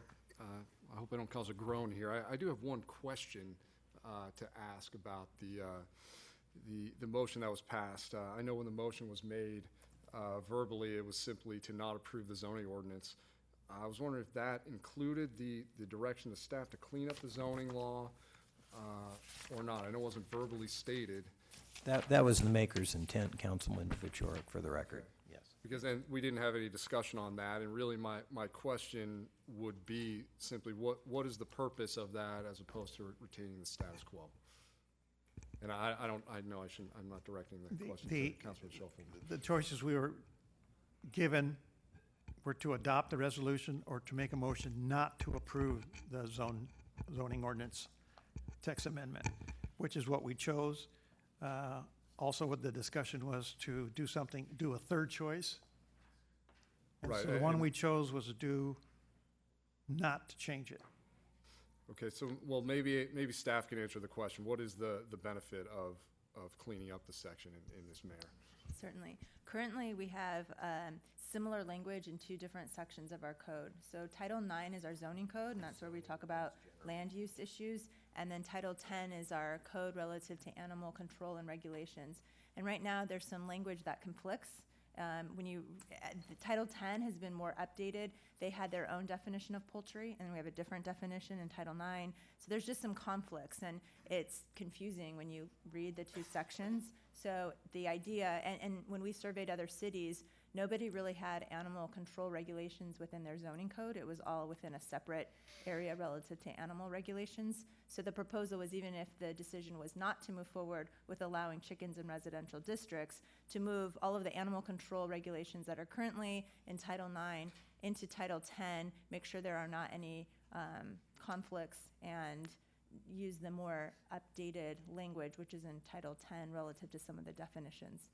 Well, is the reason this issue first went through the Planning Commission because we have it under the zoning code, and if that's no longer there, then if this issue were to come up in the future, it wouldn't first go through the Planning Commission? Correct. The reason that it had to go to the Planning Commission was because it was part of the zoning code, which is they're the body that is the decision-making body relative to Title IX. Yes. So if it had not been there and was just in Title 10, it would have come to the City Council directly. Okay. So for clarification, it was my intention that we not approve the zone text amendment, harmonize our zone or our municipal code, so that it is handled in the most contemporary way that cities, Sorry? Continue on. Yeah, that cities handle this, and I would also add that it not operate to repeal in any way or change ordinance number 9013. And just to clarify, we asked direction for the next time we do a zone text amendment to ask for that direction, because we would need to notice it such. So if the council, if the intent with the motion was to give direction to staff to do that, it would still come back to you at some future date. All right, thank you. And I have nothing further. I'll turn in my list of meetings after the meeting. And then I'll remind all the councilmen to report their meetings for the week and give them to the city clerk in the next couple days. I will do the same, and I got nothing else to report. With that said, meeting is adjourned.